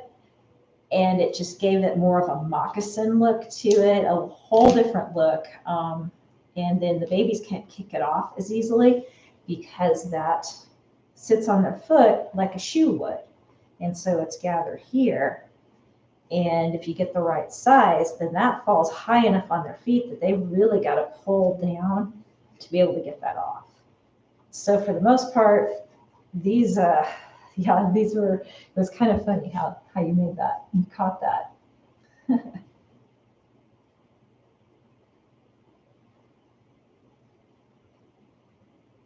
Oh yes, I do kind of remember those turtlenecks now that you're talking about that, Sandra. Yeah, I know what you're talking about. No, these are just, they'll be sewed up eventually. So they're just like a sleeveless tee with a hoodie on it. And I've just got to put the embroidery on the front part.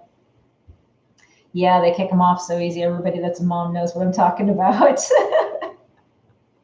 Yeah, everybody knows what that is. And so I spent a lot of time working on that pattern. And that is my pattern. I designed that whole thing. And so it took me a while. There was a lot of trial and error. And I had a lot of people that had baby's feet that I was trying shoes on. And it was kind of funny because some of my neighbors would be, walking their kids in front of the house or whatever. And I go in and I'm, whoa, wait, can I borrow your baby's foot? And they're like, what? And I'm telling them like, oh yeah. And so we'd be trying them on and I'd be like, can they stand up so I can check? And they're like, sure. I'm sure they're like, okay, we got a little crazy neighbor over here on the corner. She's trying kids' shoes on people when they walk by. What's up? But it was information I valuably needed because, I had a dog and cats. Yeah, not able to do anything there.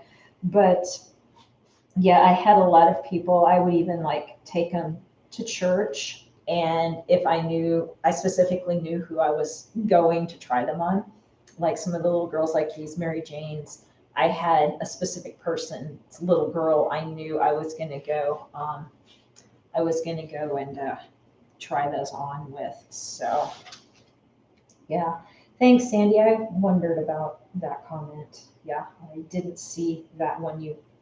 I wondered about the other one after I blindly read it out loud and went, oh, great. Shouldn't have probably said that one. So yeah. But yeah, so don't be afraid of asking people if you need to try, because you know how kids are.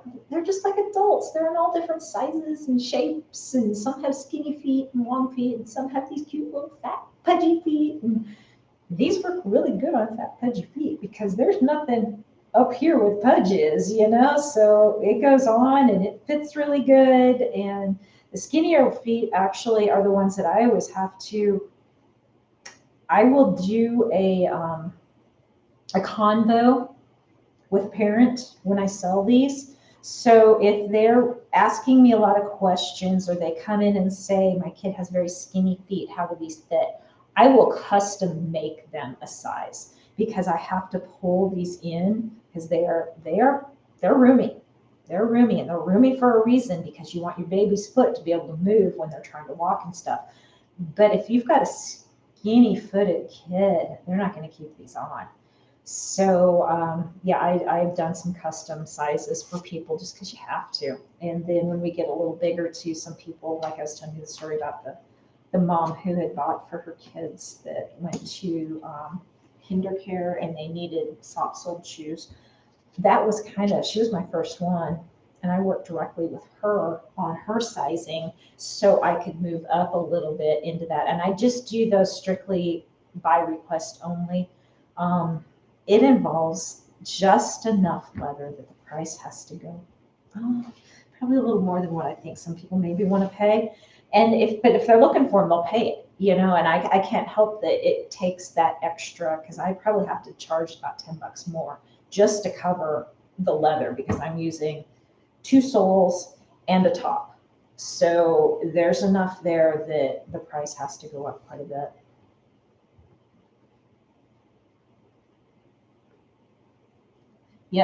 Yep, Michelle. Yep, they need that. They need that soft. And a lot of times with these double soles, the way I do these soles, they're pretty thick. So the double sole, you can kind of see, is it? I can't tell if it's focusing, but it's a good thickness, but it's supple. And I love this suede that I use for the baby's feet. So when you put them together, it's just, ugh. And here's one too, guys. This was kind of cool where this took me.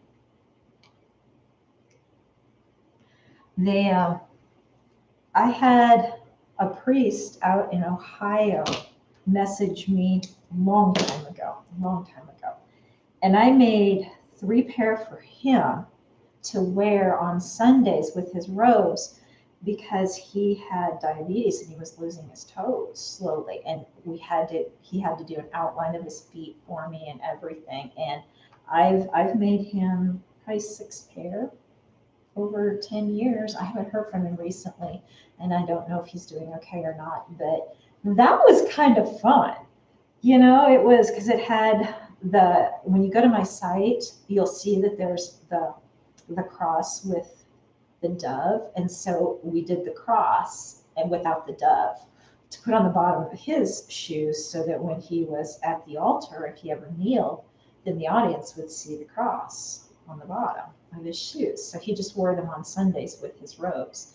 And so that was kind of fun to work. But the poor guy had like 2 completely different size feet just because of everything he was going through. So one foot, it was kind of like that much of a difference.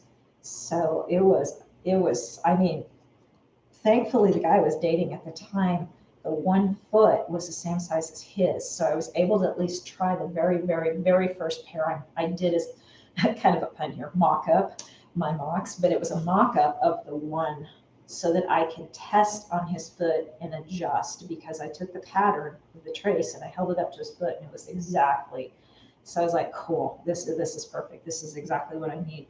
So I was able to do that. Otherwise, I was going to have to try to find somebody to try them on. And that way I'd know I was hitting spot on. But guys, you've got to, don't be afraid to ask people that hey, can you help me? I just need you to test this or try this or something. And it gets you so much information. That's why Amber talks about, she tweaked her patterns by watching the kids that she made them for around her. And she would, as they were moving, she'd go up and kind of grab certain areas and then she'd know kind of how to adjust her patterns. And that's what she was doing, is she was just looking at the fit and going from there. So yeah, It's just all trial and error. And really, that's the way patterns are made. What's my real name? My real name's Connie. I'm Connie. So yeah, it's a process, guys, but it's fun. But it's not something you want to do on the fly. You don't want to have an order and then you're having to figure things out. So I don't recommend that. It's a little stressful. But if you've got the time to mess around with it, yeah. And then do it. And then if you get an order and you're still a little uncertain, you've got the beginnings figured out and it's more of a tweak that you're doing at that point. That's not so bad. And I still have tweaks every now and then. Hey, Alicia.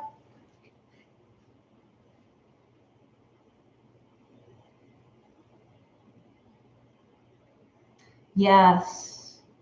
Yes. I feel you, Christy. That's I think that's where the priest was coming from, is that he was having a hard time finding anything that was going to work for him and his feet. And he absolutely had to have them covered on Sundays. And so we went with this and he said it was amazing. I even put in just a little bit of padding in his, where I don't in the kids. But with him, since he was moving around on different surfaces and I was afraid maybe he'd walk outside, I wanted him to have just a little bit of padding. Hey, Gabby. You're always driving. Oh my gosh, I thought I was one of those that always was behind the wheel. Girl, you're on the go. One of these days you're gonna have to be on the go my direction. Come on down and come see me. We're just gonna have to figure that out sometime, Gabby. I may have to come in your direction too. So I really think we need to do some meetups. And I know we talked about this last time I was doing my live, but I know a lot of us girls are all saying we need to start doing some meetups. We really do. And I was even thinking, and I know I've mentioned this before, and I don't know if anybody has any feelings about it or not, but we can always do Zoom for right now too. It'll be just like this, only we get to see what everybody's working on, and everybody gets to talk. So just saying, it's a thought. We could do a Zoom call maybe once a month or once every other month or whatever. So just kind of throwing that out there, guys. But yeah. So anyway, there's the bottoms, and then I'm also working on a new pattern. So let's see if this is good enough. You can see. I want to do some sandals, and I have a pattern. Let's see. Fold it so that you guys can see it, because it's not really that great. Like that, but I want to do them out of leather so that they stay true to my shop, and maybe do the bows. I don't know. I haven't 100% played around with how I'm going to do this, whether I'll do the bows out of fabric and then the bottom part, like the inside sole part, out of fabric, or just the inside sole part out of fabric and the rest out of and the lining on the inside out of the fabric and the rest out of leather. And I think that's where I'm going to go and do the leather bow and everything. But that's going to be one of my new pairs that I'm going to come up with also. So you'll be seeing that here fairly soon. And then I can keep messing with those. And those are actually really good. Since summer's coming up, by the time I get those going, everybody's going to be into Easter and doing all that. And then I can do all these fun prints as linings. So like we do, say I do pink ones, and then the sole part is made out of this on the outside, but maybe the inside has something fun, like, like a fun fabric. And then this is this part here with the bow, but you have to give it some body, I need to line it on the inside. So I would put fabric on the inside to help stiffen it up just a little bit. Plus, then that way it's also more comfy on their feet and stuff. So what am I missing? Nashville. Alicia's in Nashville. And Christy's in North Carolina.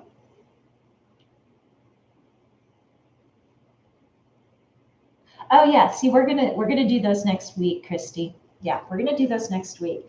And then that way, that does give you guys some time to mess with them a little bit. And you can do Easter dresses, because what we're gonna do, in my mind, I wanna find a pattern that is just simple enough that I'll show you guys how to change it up and add some things, whether you add a ruffle or you just wanna put a design on, or maybe you've got a real pretty embroidery border that you want to do just around the bottom. Or, we're going to come up with some real easy ways to dress up the dress. And then it'll also show you guys how you can take these basic pieces, sewing pieces that are really simple to make, and how you can change them up a little bit just by adding a few little things here and there. And then I think you guys are going to start seeing what a lot of us are doing. And it's going to just all of a sudden be maybe an aha moment, I hope. And you guys will be like, whoa, okay, I'm now, I can't sleep tonight kind of thing. Is kind of where I hope we can take you with some of these ideas. Colorado, yes, Sarah. I'm from Nebraska originally, if you missed that. So, Julie, you're in Puerto Rico. Hot all year round, I know. I would love that. I would just absolutely love that. Okay, so I've got, what have I got here? 4 bottoms. What else do I need to do here? How long have I been on? Almost 2 hours.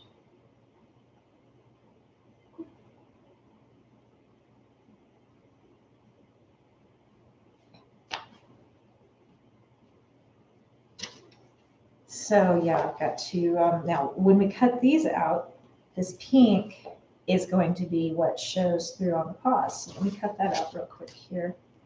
And always, and I know you guys are going to always hear me talk about this. These cutters, always, when you set them down, close them. Because an open blade, and you lay it down and you start moving and you just slice your hand wide open, especially these little ones. If anybody goes and gets these little ones, very, very easy to cut yourself with if you don't do that. So yeah, ask me how I know. I have cut myself more times than not doing things. And even with these little scissors here, I've snipped my finger because I put my finger right underneath where I'm cutting. And I just cut, remember I was telling you how that edge, the quarter tip there is extremely sharp. And I just do little snips carefully, because if you do too many small snips, your little circle isn't really a circle. It's kind of like it's not even an octagon, but you know what I mean? You've got straight, straight, straight, straight. So you've got to do just enough until you can get your longer blade in there and be able to turn your circle and cut. And then it's a slow motion.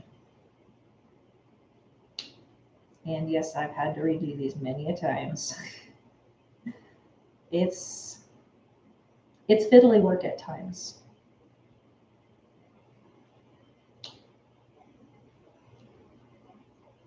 So, and a lot of times with this, if it's just a little frayed right there and it's not super straight, I can get in there and straighten that out, because I use a little bit of glue when I glue them together, a little fabric glue, and that way it holds it together, and I let it dry, and then I go and I stitch around each one of these on my machine with a clear thread, and then thread that matches the underneath so you really can't see it. So I can get that glue in there and just real carefully catch any edge as well. And what I use for that, and guys, you have to be super careful. I don't know if anybody's talked to you about when you're dealing with children's stuff, you have to be really, really, really cognizant about what you're using for embellishments as well, because there has been there has been this law that started a long time ago, right when I first kind of got out. This was another part of what was going on when I was doing my Etsy, where the CPSC and CPSIA laws came out, and we shook them down while I was in the process of being laid off and everything. And all of us were freaking out because the way the laws were originally written, all the small businesses were going to go out of business because of these laws. But there are some things that are exempt now from needing to be tested. And I'm not going to get into the long and short of it. But if you make things out of fabric, you're fine. It doesn't need to be tested. Don't worry about it. But like glues and that, any glues that you use, make sure they say specifically non-toxic on there. Because if you ever have to prove it, they're going to know by the brand, by what you say, if it's non-toxic. And if you have to prove it, you'll have backup on the websites. My leather has to be non-toxic because a lot of the dyeing processes are very heavily lead driven.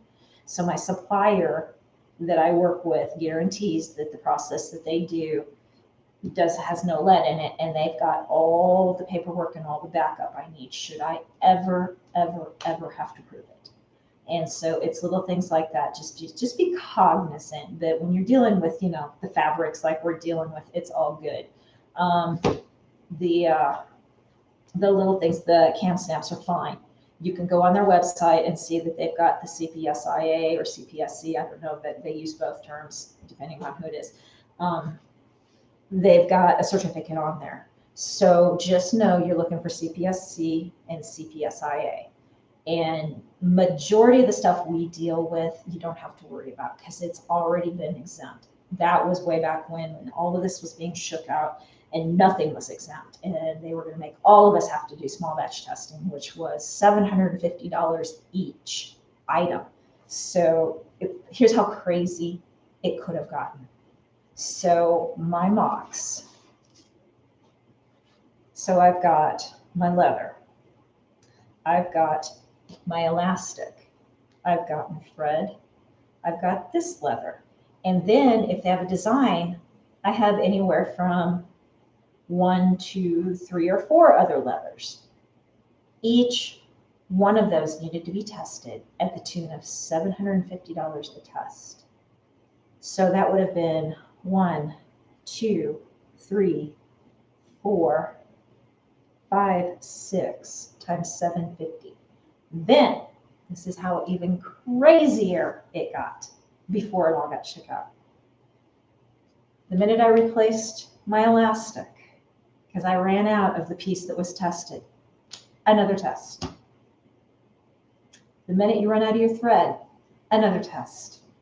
The minute you have to rebuy another leather hide, another test. It was nuts what they were doing. And it was so big, so incredibly big, that Etsy had a group specifically slated, and they still do, where you can know all the laws, but most of the laws have shook out because it's been 10 years now. So we're pretty solid. And if anybody has any questions about this, you can just private message me. I'm pretty well versed on it because I went through all this with everybody. So Etsy had organized a group to go to Washington, D.C. and voice their opinion. And we actually even had a lawyer step up and say he would, what am I trying to say? You guys know what I'm saying. He would fight for us for free. And so he went with all the group to Washington and did all the the rallies, all that they had to do to get these laws put to bed. Because they were trying to put it into a bill quietly so that nobody knew. And it was sliding in under a bill. And it was going to be a part of this bill that was going to be signed. And somebody caught wind of it and ratted them out. So they pulled that out of the bill, and it kept getting delayed and delayed because of all of this craziness that was going on. And we had some amazing people fighting for all of the small businesses. So that lawyer did some amazing stuff finally we got the laws changed to where they are reasonable now. And they exempted a lot of materials. And so all your fabrics, your cottons, all that, you don't need to worry about. It's fine. It's fine. It's just when you get into some give you stuff like leather, if you guys do anything leather for kids, make sure it's lead free. Now, I know they're probably going to slowly start working that way regardless, just because of the world. But yeah, it was really scary going through all of this, really scary. When the one thing I had that I was trying to help me during my unemployment was going to be taken away too. And I'm just like, oh my gosh, I just can't win. Just cannot win. I was going to have to quit like flip businesses and try and start all over again. And I already had momentum.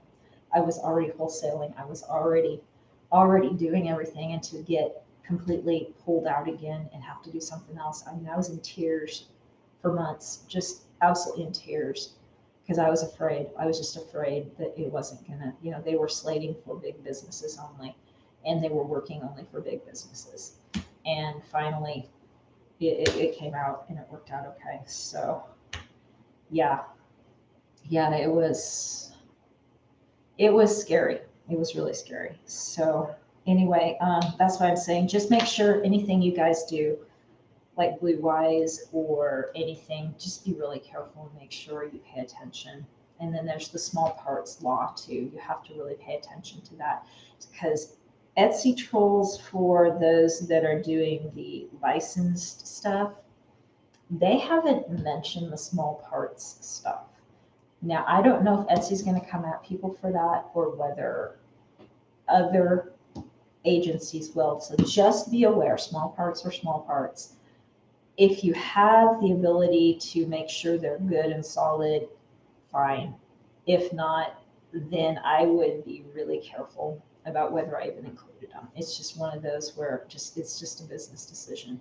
If somebody adjusts something, yeah, it's scary. And you know what I mean by that too. Those of you that have kids especially totally understand. So not meaning to scare anybody, but I also want you guys to be aware that that's out there. So like I said, if anybody has any questions, just go ahead and, private message me, and I'll answer your questions and stuff. So, but yeah, it's not the booger it was. So thank goodness.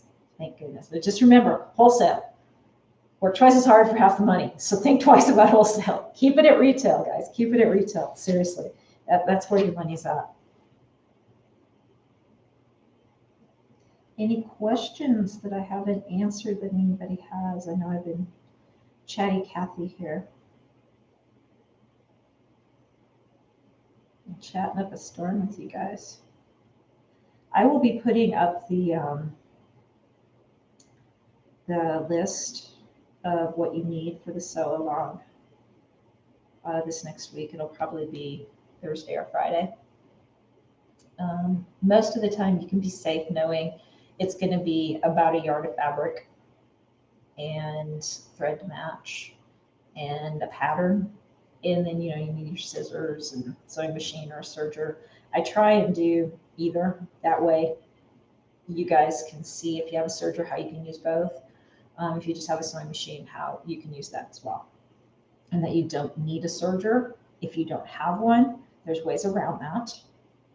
And I didn't get into that as much in the bunny pattern this time, and I totally forgot. And when I got off, I was like, I was going to show you guys how to do that, and forgot. So you guys might have to remind me next Sunday if I forget. Remind me in comments.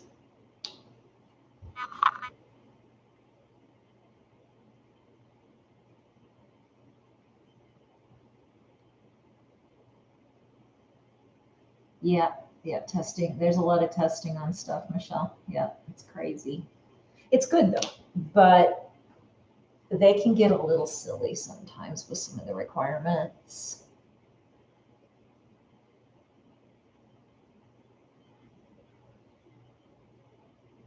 Sandra, I don't know if you heard me say Sunday, well, this whole next weekend, if you're not aware, since you're in the knitting group, WAFA, Wool and Fiber Arts on Facebook, They do live events every month, and they're selling events. So it's like a mini Fiber Fest every month. And I'm going to be in the one this Sunday. And so you can get on and bop around between people's Facebook pages now. And it's a half an hour for each person. And their schedule of who's going to be on is on they call it the WAFA page, WAFA. You have to join it to be able to see it, though. It's a closed group. But all you do is you answer a couple of questions. There's like 4 questions, and then you can get on. They do that just to kind of control the number of people or control the right people. They want the people that are truly interested in that community to be on there, not just, everybody that maybe isn't interested or can't contribute or whatever. So anyway, but if you go to my Facebook business page for my other business, Sandra, it's Morningside Road Fiber. And you'll be watching it on that page. But if you're interested in WAFA as well, there will be information there. You can get to the right one. Now, when I put Wool and Fiber Arts in on Facebook, it came up with our group and then another group. So you got to make sure you're getting into the right group. And I think the right one that I'm talking about has in their banner, I think it talks about the dates every month for the event, where the other one did not. So anyway, just a real quick, in case you're interested, just another little group for you to go and be a community with, but they're pretty fun. Everybody on there is a lot of fun. And it's for crocheting too. It's for, weaving, anybody that spins, anything like that. So anybody that's interested in that, there's just a little backstory there.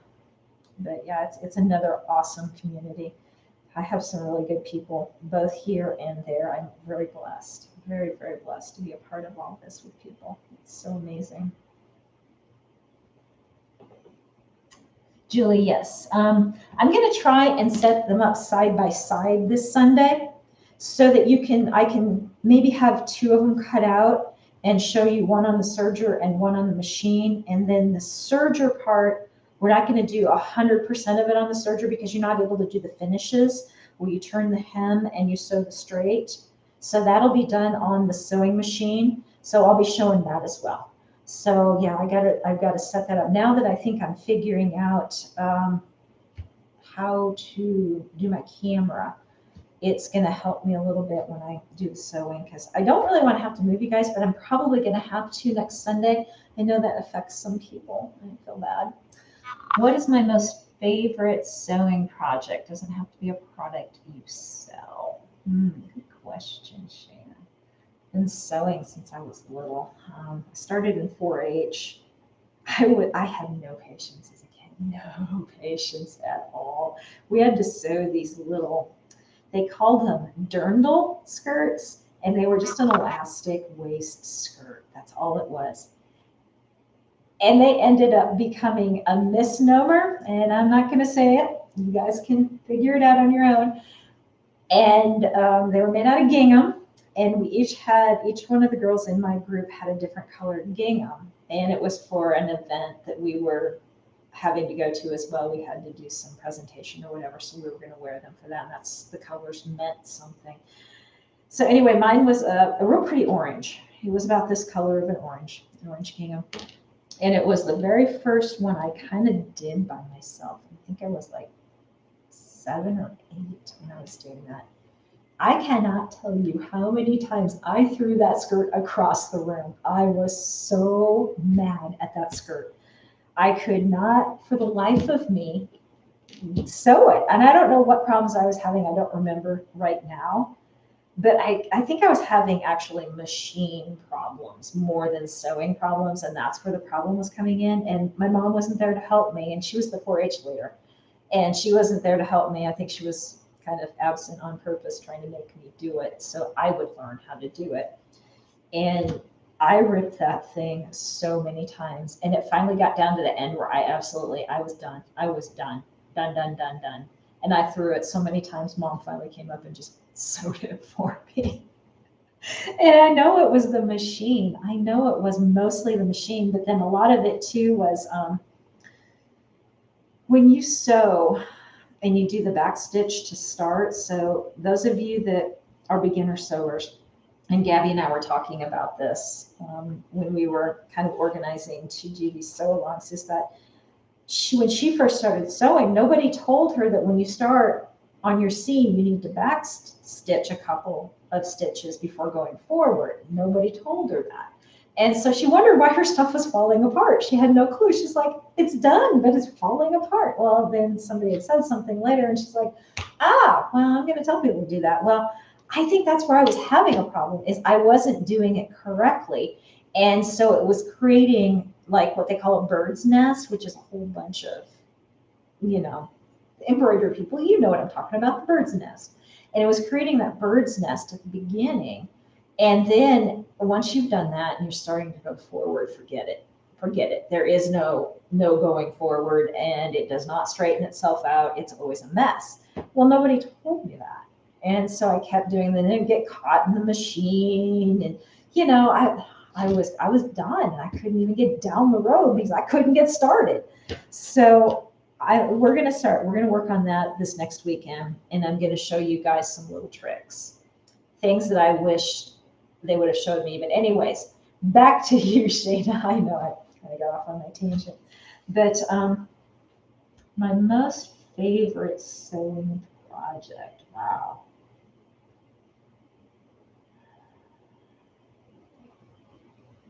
That's a tough one because I've had a bunch. There's been some quilts that I did that I was really proud of, that were a lot of fun. And I've done a lot of commissioned quilts for friends, and I'm going to do some quilts to put on the shop as well. They're going to be kind of pricey, but there's going to be a market for people that want that. Wow, thinking back, I really think it's more like curtains and home accessories and bags and things like that are a lot of fun. Anything for me that requires a fit, this or clothes, I tend to get a little OCD on, and I really kind of stress a little about it, even though I've done them over and over and over and over and over and over. Yes, you did leave me speechless, Shayna. Yes, you did. I know. And you left me speechless. So I think it's the things that are non-fitting that I have the most fun with. Actually, now that you say that, and this may be something that we do as a project. I did these for Christmas gifts, and I think I showed last week. This was fun. I really enjoyed this one. So I made these for the Christmas gifts for all the ladies in our job trailer. So like the wives and the girlfriends, as part of our Christmas, and then I put their names on there. So I did their first initial in the gray and then their name in the black. These were fun. These were a lot of fun. And I'm really, this is one of those projects I think I'm going to work you guys up to. It's easy. It's really, really, really, really easy, but it's going to be daunting if we don't get through these first parts. And then once we get through the first parts, everything makes sense. And it's just a matter of doing it. So, and messing with it. And so then, and it's a fully lined bag. So we would start first with no lining, and then we will go in the lengths of baby steps, but we'll get there. We'll get there. So anyway, things like that, the bags, I really enjoy those. Those are a lot of fun. Where do I get my shipping boxes, Raquel? I bought off of Uline. Mind you, when you buy boxes, bulk boxes, shipping will kill you. Just saying. They're not cheap. They're not light. So when you get, they're heavy. It can almost be double the price. So you go to checkout and say it's $80. You can easily pay $80 to ship. So just be aware that you've got to absorb that cost into your shipping. So if you're boxes are cheap enough and you can absorb the cost. Because like for my mocks, I think my boxes are 30 or 40 cents a piece, and they're smaller. So I order a big enough quantity.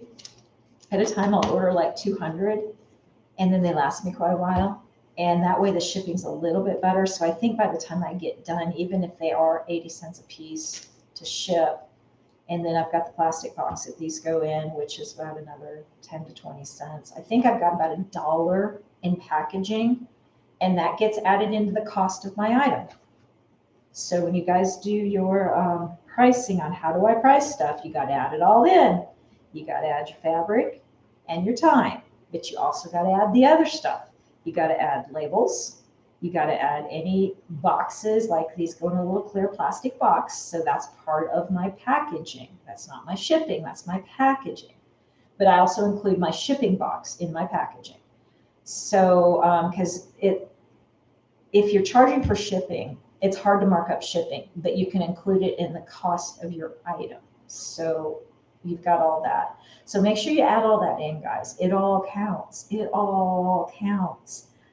Thread, I do a little Excel sheet, and I've got formulas in there, and I just go through and I mark, okay, for a dress, it takes this much yardage at this much a yard, and it goes across, and I guesstimate on thread, and it has 3 buttons, and the buttons cost this, and maybe it has a zipper, and the zippers are 10 cents a piece. There's a 1 and a 10, so it tallies, it's all the way down. And then I've got at the bottom, I've got my cost of goods. So your cost of goods is what it cost you to make that item. So in that, I also include my shipping box and tissue paper and anything for packaging and that kind of stuff. So yeah, you can do it, but that's, I get it from Uline. You can get them in a couple other places. Otherwise, if I just need a box here and there, I'll run to like Dollar General or something and grab them. But for stuff that you're shipping out continuously, and if you want a box, try and buy in bulk, but realize your shipping's going to be nuts when you go to do that. Yeah, I agree, Michelle. And that's what these quilts are going to be on. I'll show you the one that I'm going to do. It's my elephant off of my mocks that I did a take on.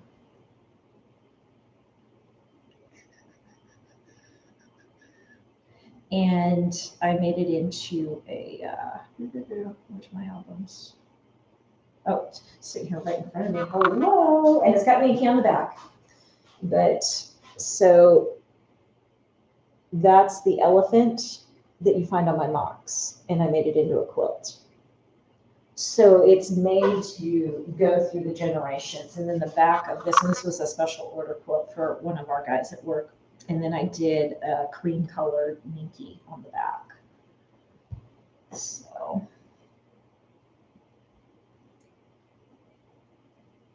Oh, Michelle, waiting for it to be making curtains for my home. I'm one of those that doesn't like curtains. I'm not a big curtain girl. I'm a minimalist, very contemporary modern. So I like the wood blinds, and I don't have curtains. And I know I need to kind of break out of that because there's times I've needed curtains. So I'm kind of trying to make myself change just a little bit. But actually, my mom used to sew for an interior designer when I was in college. And so she made curtains and made curtains and made curtains and made curtains. And these were the big, expensive lined curtains with all the pleats, and they were heavy.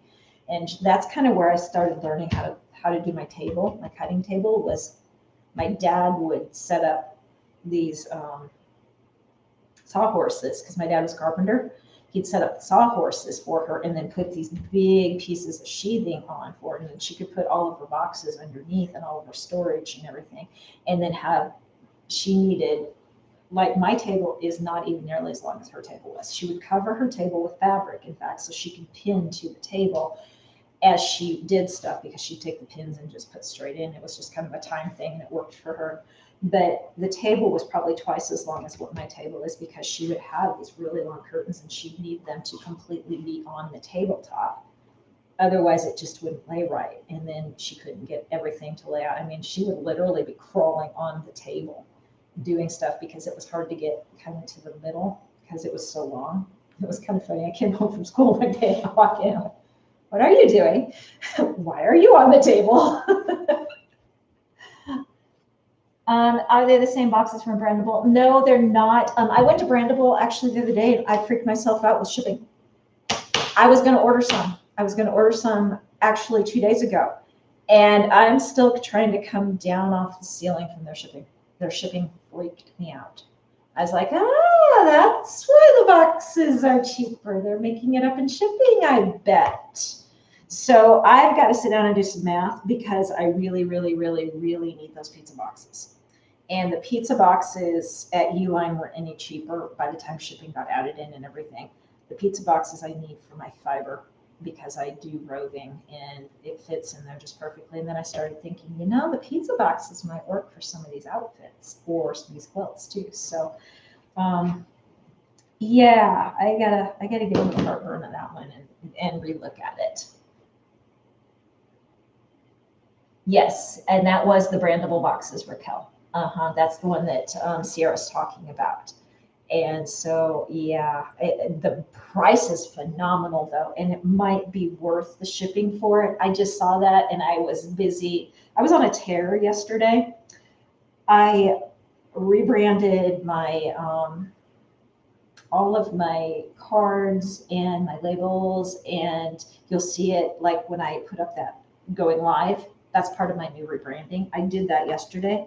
I wanted to, and I needed to do my intro and outro, and it just kind of all came together for me yesterday. So I sat and did that, and then I started ordering some stuff that I needed to order as well, because I've got a linen top that I want to do with some bummies.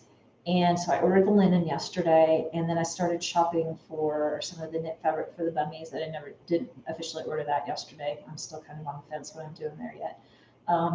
So when I got to the Brandable boxes, I was like, okay, I'm kind of on a tear today. Let's just back down for a little bit, and we're gonna think about that one for a minute. So yes, Julie, I just have one down here. I have 5 upstairs. It's not that I set out to be the crazy cat lady. They found me. They're all rescue. There's a story behind every single one that is upstairs and why I have them. So this little guy has a story as well. And I'll show you him. He is the chillest cat ever. This is Mr. Honey Bear, and Honey came from Amber because she was helping me name him. So this is Mr. Honey Bear.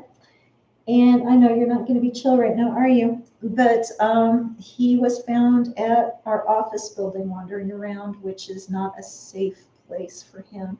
And he's older, but he's fixed. Just the sweetest little boy. And I'm still on the fence on whether I'm keeping him or just fostering. As of right now, he's been here a month.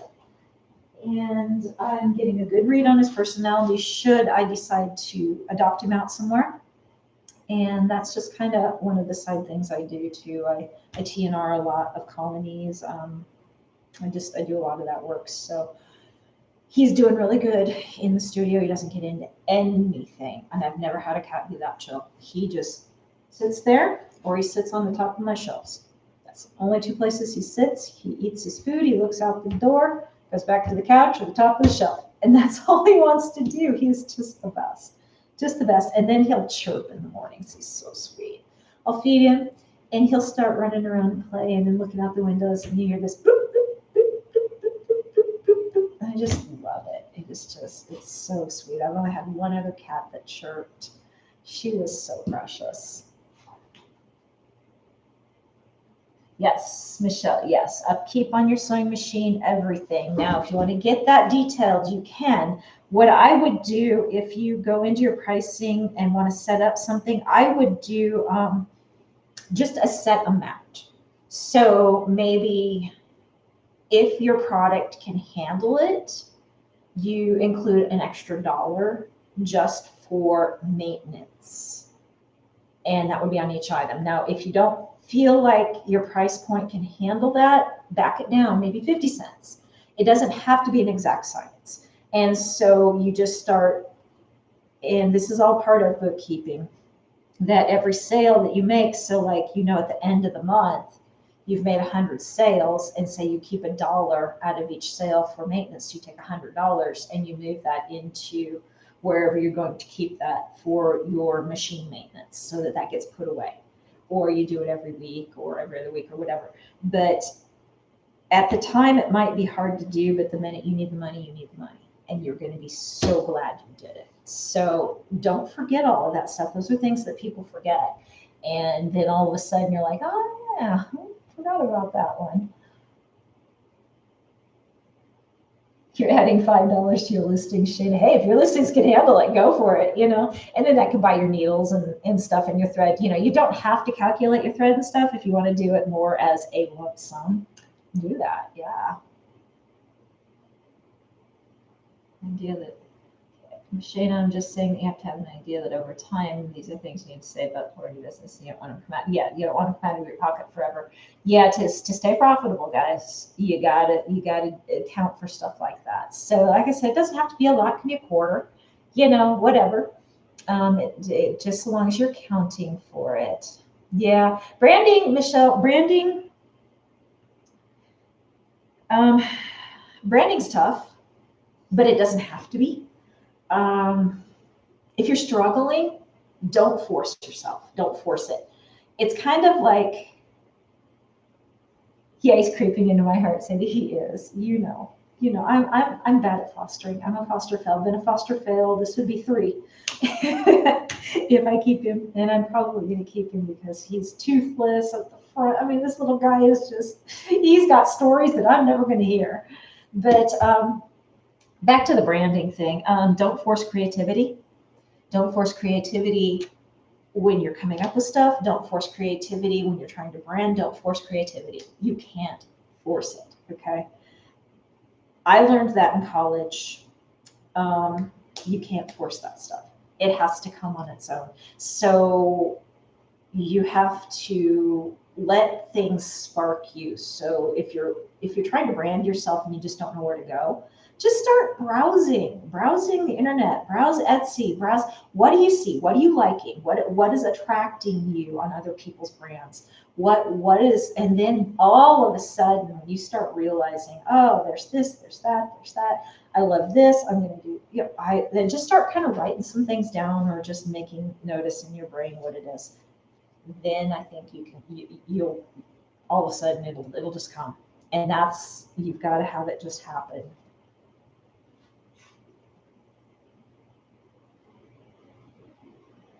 Yes, Michelle. And then a lot of times, the quality fabric, you may have to raise your price point, and don't be worried about it. Don't be worried about it. And that's the first thing that everybody notices is I've had so many people say, I dropped my prices, my sales went down. I raised my prices, my sales went up. There is value placed on the price. Your customer places value on the price. I've raised these they started out at 28. They are now sitting at 35. I'm still selling them. The ones with design started at 30. And over the years now, granted, this has been over 10 years, okay? They went up to 38. I'm still selling them. People are not balking at the price. It's leather. It's 100% leather. They're not balking at the price. So you have a little more quality fabric. You charge a little more. You make sure they know in your description, like my dress that I just listed, this one.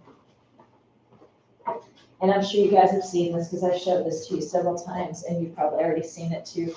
This is linen and organic cotton, and they know that. And then with the embroidery, and it's reversible, so they can wear it either way. Not that they're probably going to because it's got this on the outside, but it is reversible. So say your child gets dirty and you're in an event and they need to flip it, then they can, and the dirt's on the inside if you want. I mean, win-win.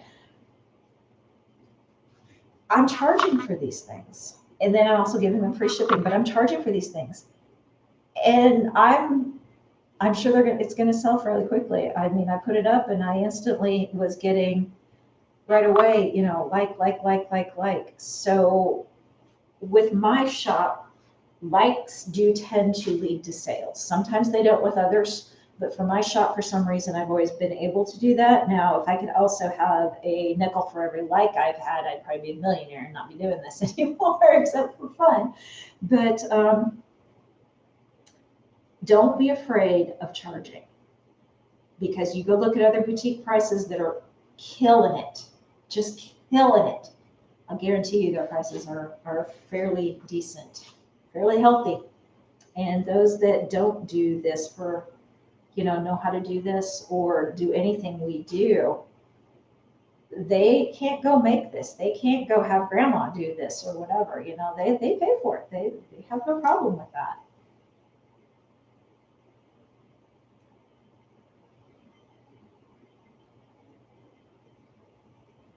Yes, Snuggle the better softener, he does. So yeah, Michelle, you just need to actually have a good sit down with yourself and say, where am I going? What am I going to do? What do I want to do with this? You have to make a decision to be able to move forward. You just have to. So you got to make a decision, move forward. And if it ended up not being the right decision, then you just have to work with that and keep going. I mean, if you don't make a decision, you're going to forever be spinning your wheels. So that's where a lot of people get stuck. They get stuck in neutral. You have to make a decision and deal with whether it's the right, wrong, or indifferent decision further on down the road. And if it's the wrong one, then you adjust. You just adjust. It's all good. It's all good. Now, my rebranding is more just, I needed to freshen up my logo and everything, because it's been the same for quite a while. So since I'm getting more into some of this embroidered sets and things, I wanted to definitely kind of do that as well. So it kind of made some sense. They would be seeing the change as to a lot of things changed. So yes, we do, don't we, Sandy? And I'm thinking, oh, it's because you can't take me to a buffet. I spill all over myself. Oh man.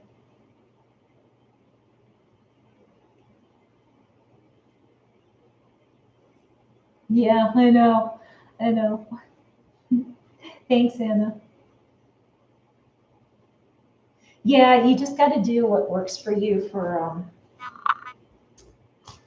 organization. Don't let it overwhelm you. It's too easy for that to happen. We've all had that happen. Start somewhere. Somewhere, doesn't matter.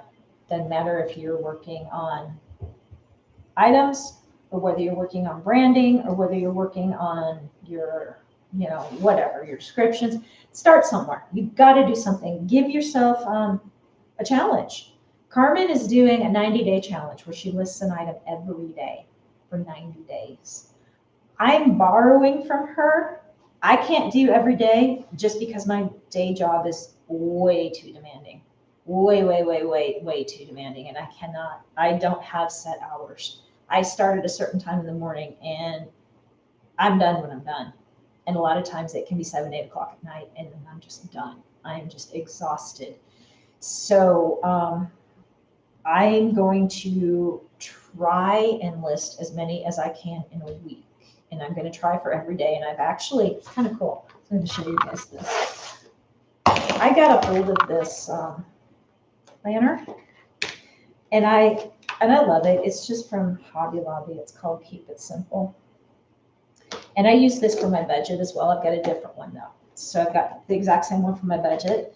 And this is actually for my business plans is what I'm doing this one as. And so I write out like my live every week, what time, and then on my sew-alongs, what I'm doing on that sew-along. And then I've got Amber's and Gabby's written in here too, so that we know what everybody's doing and when they're doing it, so we can tell you guys what's coming up next. So like tomorrow night is Amber's, and she's going to be doing those. I think she is doing the Mommy and Me headbands. At least that's what I thought she decided yesterday, day before, when she was on her live. But then I also put in like my 90-day challenge. So in my yellow is what I think I can list. And then in my orange is what I did list. And so I did that for every day. And these are items that I've already either got done or I've got cut out and half done that is in the yellow. So that's why it kind of stops like right here. Excuse me. And then in the orange, I put underneath there what I did list if I listed that day. If not, it stays blank. So this way I can kind of keep track of what I'm doing, and I can take notes on there. And then I also, like the Sew With Me ideas, our sew along ideas, I've got that written over here on the side, the things that I've thought about doing, and those guys have theirs written. And then I keep other little things in here too, like I'll keep track of like when sales tax is due, because I have to pay mine quarterly here in Texas.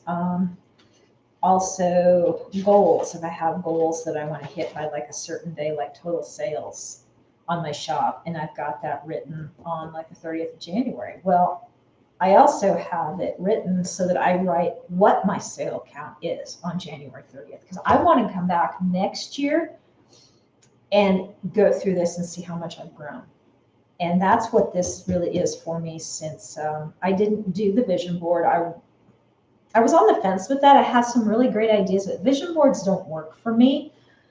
I'm not one of those that can look at something and that's what drives me. I've got other things that drive me. And so this is what helps me get to my goal better.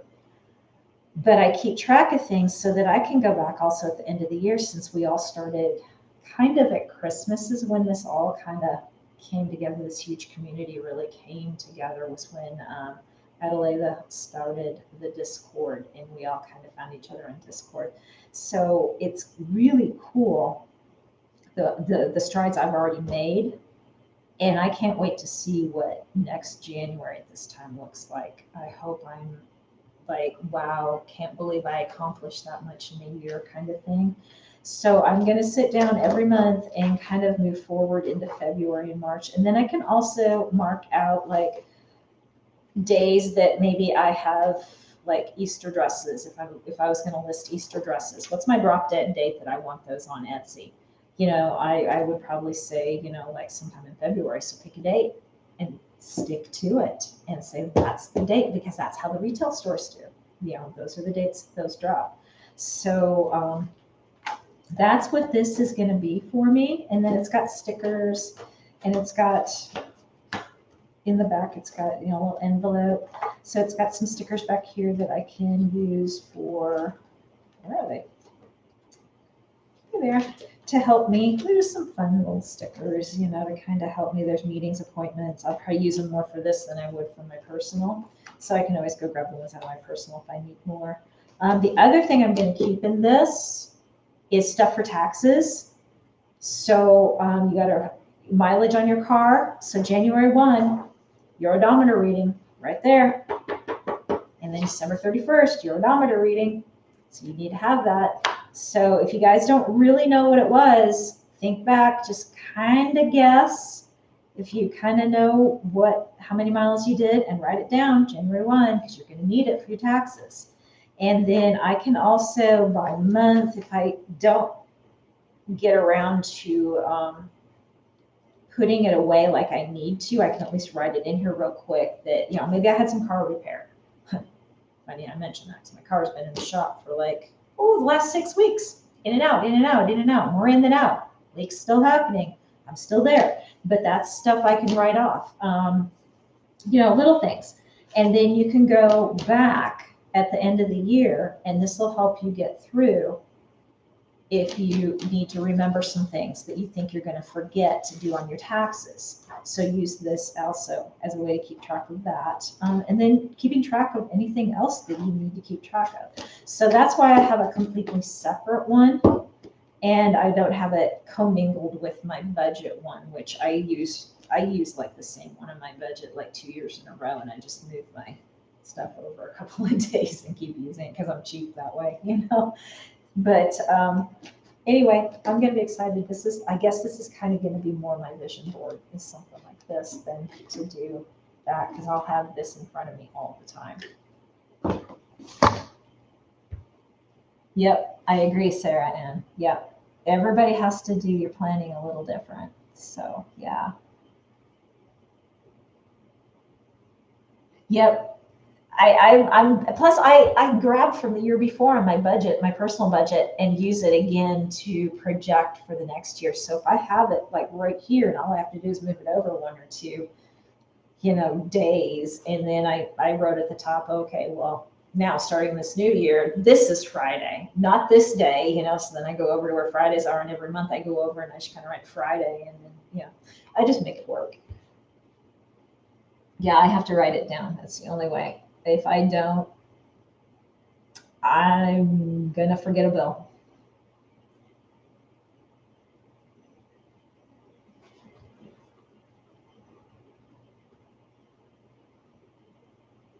Putting your phone kind of person, it's not getting done. Yeah, and I do rely on my iPhone quite a bit. I take pictures of my receipts and keep those in my iPhone too. So don't forget, guys, pictures of your receipts, because those receipts fade quickly. Quickly. I'm not talking years. I'm talking months. I've gone back and to do taxes, and I'm like, my receipts completely faded. What good is this? So I learned this from my day job, because we have to do expenses. And the minute I would have a receipt, I'd get in my car and I'd take a picture of the receipt, because my day job is so crazy. I would lose the receipt if I didn't do that. I was always terrified I was going to lose the receipt. As long as I took a picture of it, I could breathe. And then if I lost the receipt, it didn't matter. I had the picture. The guys just needed the picture anyways, or I just needed the picture, whoever's doing the expense. So yeah, then it didn't matter. I mean, they'd hand me the receipt. I'd set it right there on the counter and take a picture before I even walked away. So, because my hands were always full of this stuff. So.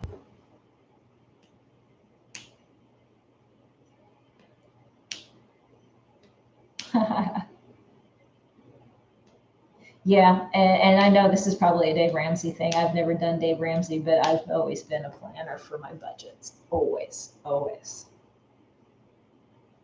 Yeah, it's amazing. Any other questions, guys? I've kept John here for 2.5 hours. I love chatting with you guys. This is fun. I think I've showed you everything that I was going to show you tonight.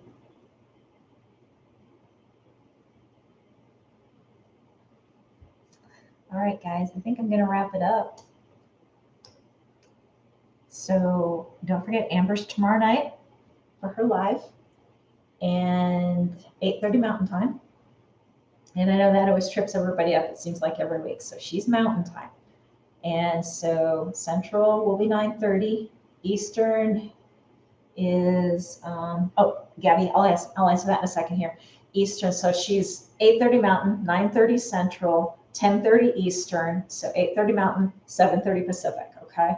And I know every week we run into that. Everybody's jumping on an hour early and they're wondering where she's at. And I tried to get on last week and kind of help direct traffic a little bit. So yeah, it's tough. And she even had it on their Mountain Time. And I know we all think in our own time zones. So when she said 8:30, everybody's thinking 8:30 their time. So print my shipping labels. Right now, I still just print on paper, Gabby. I just use my printer and I print on paper.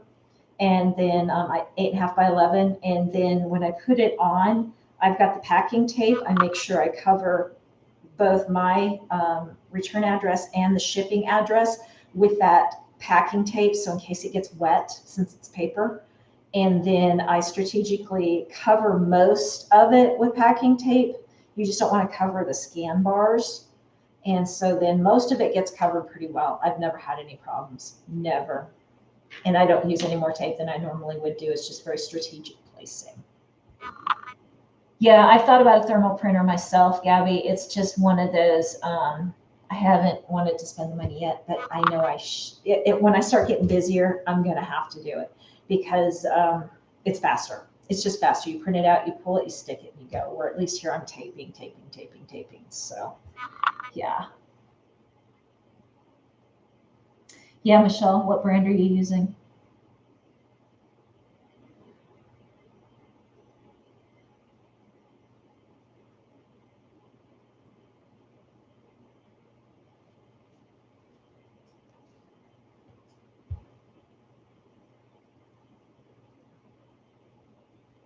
I've seen a lot of them out there, and I've seen a lot of reviews, and a lot of people. I think there's a lot of people like certain brands, and I know they're expensive either way. You have a Rolo. I think that, and I was thinking Dymo, I think is one of them as well. Yeah, that's a tough one, Gabby, because I know what you were saying when you were mentioning about your heat press, because mine's too small too. And I knew when I bought it, it was probably going to be too small. And I was just going to have to deal for right now because of room and price. And I just had to deal with what I had. So, yeah, I feel your pain there. And I don't like the swing. Mine's a swing, and it's driving me bonkers. So I see me using it for my bags a lot. And you guys will start seeing some bags, but I do bags also for my other shop. And so it's perfect for my bags. So I may end up having to get a second one for the kids' stuff and just use that one for the bags. And then eventually when it dies, it dies.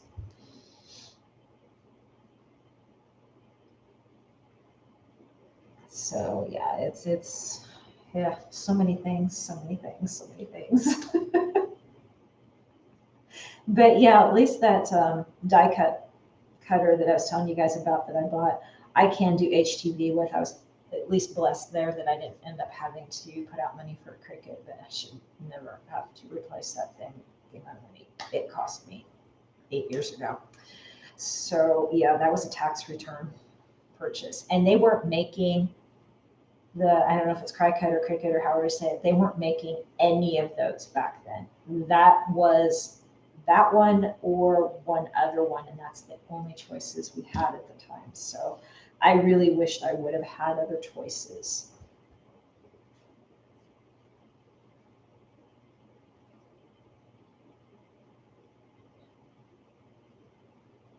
Yes, yeah, that's true. Your birthday money, Gabby. Yeah, that's going to help. Definitely, definitely. Yeah, that's so great.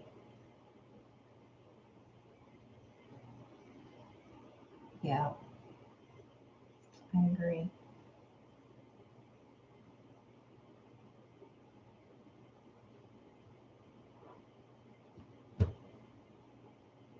Well, guys, I'm gonna let you go. It's 9:15 my time. We've been on here for a little over 2.5 hours. Time flies when I'm talking with you guys. This is so fun. It's been such a fun weekend hanging out with everybody. You guys have no idea how much I appreciate this community. It's what I needed. It's really what I needed. This was the kids' business has always been my heart. I've always never really had anybody that totally understood what we go through for the business, for Etsy, for everything. And so I really never had anybody to talk to about it. And so I kind of felt like I was always by myself. And this is so good. This is so, so good. It's just amazing people I've met. And yeah, you guys are so awesome. Oh, Shayna, thanks. Yeah, and I'm gonna share my space with you guys every week. So we'll be here. And I'm gonna try and start putting up some more videos. I'm picky, I'm fussy, I'm all that. So I'll get there. I'll get there, guys. I just gotta force myself to do it and get through the first bumps and allowing myself, sorry, I just saw cobweb up there. Allow myself to be human and have some mistakes. So yes, I agree, Sandy. I think this is it, and the way we all came together so quickly. I think it's what everybody in this community needed badly. I think it happened at the right time for everybody. Night, Dawn. Thanks, Pia. Thank you. Yeah, I know it's hard, Sarah, with a little one. Thank you, Sandy. Thanks for coming and sharing my night with me, guys. I appreciate it. Yeah. Thanks, Stacy. Hey, guys, I love you all, and I will be chatting with you on Discord. And until next week, see you then. Bye, guys.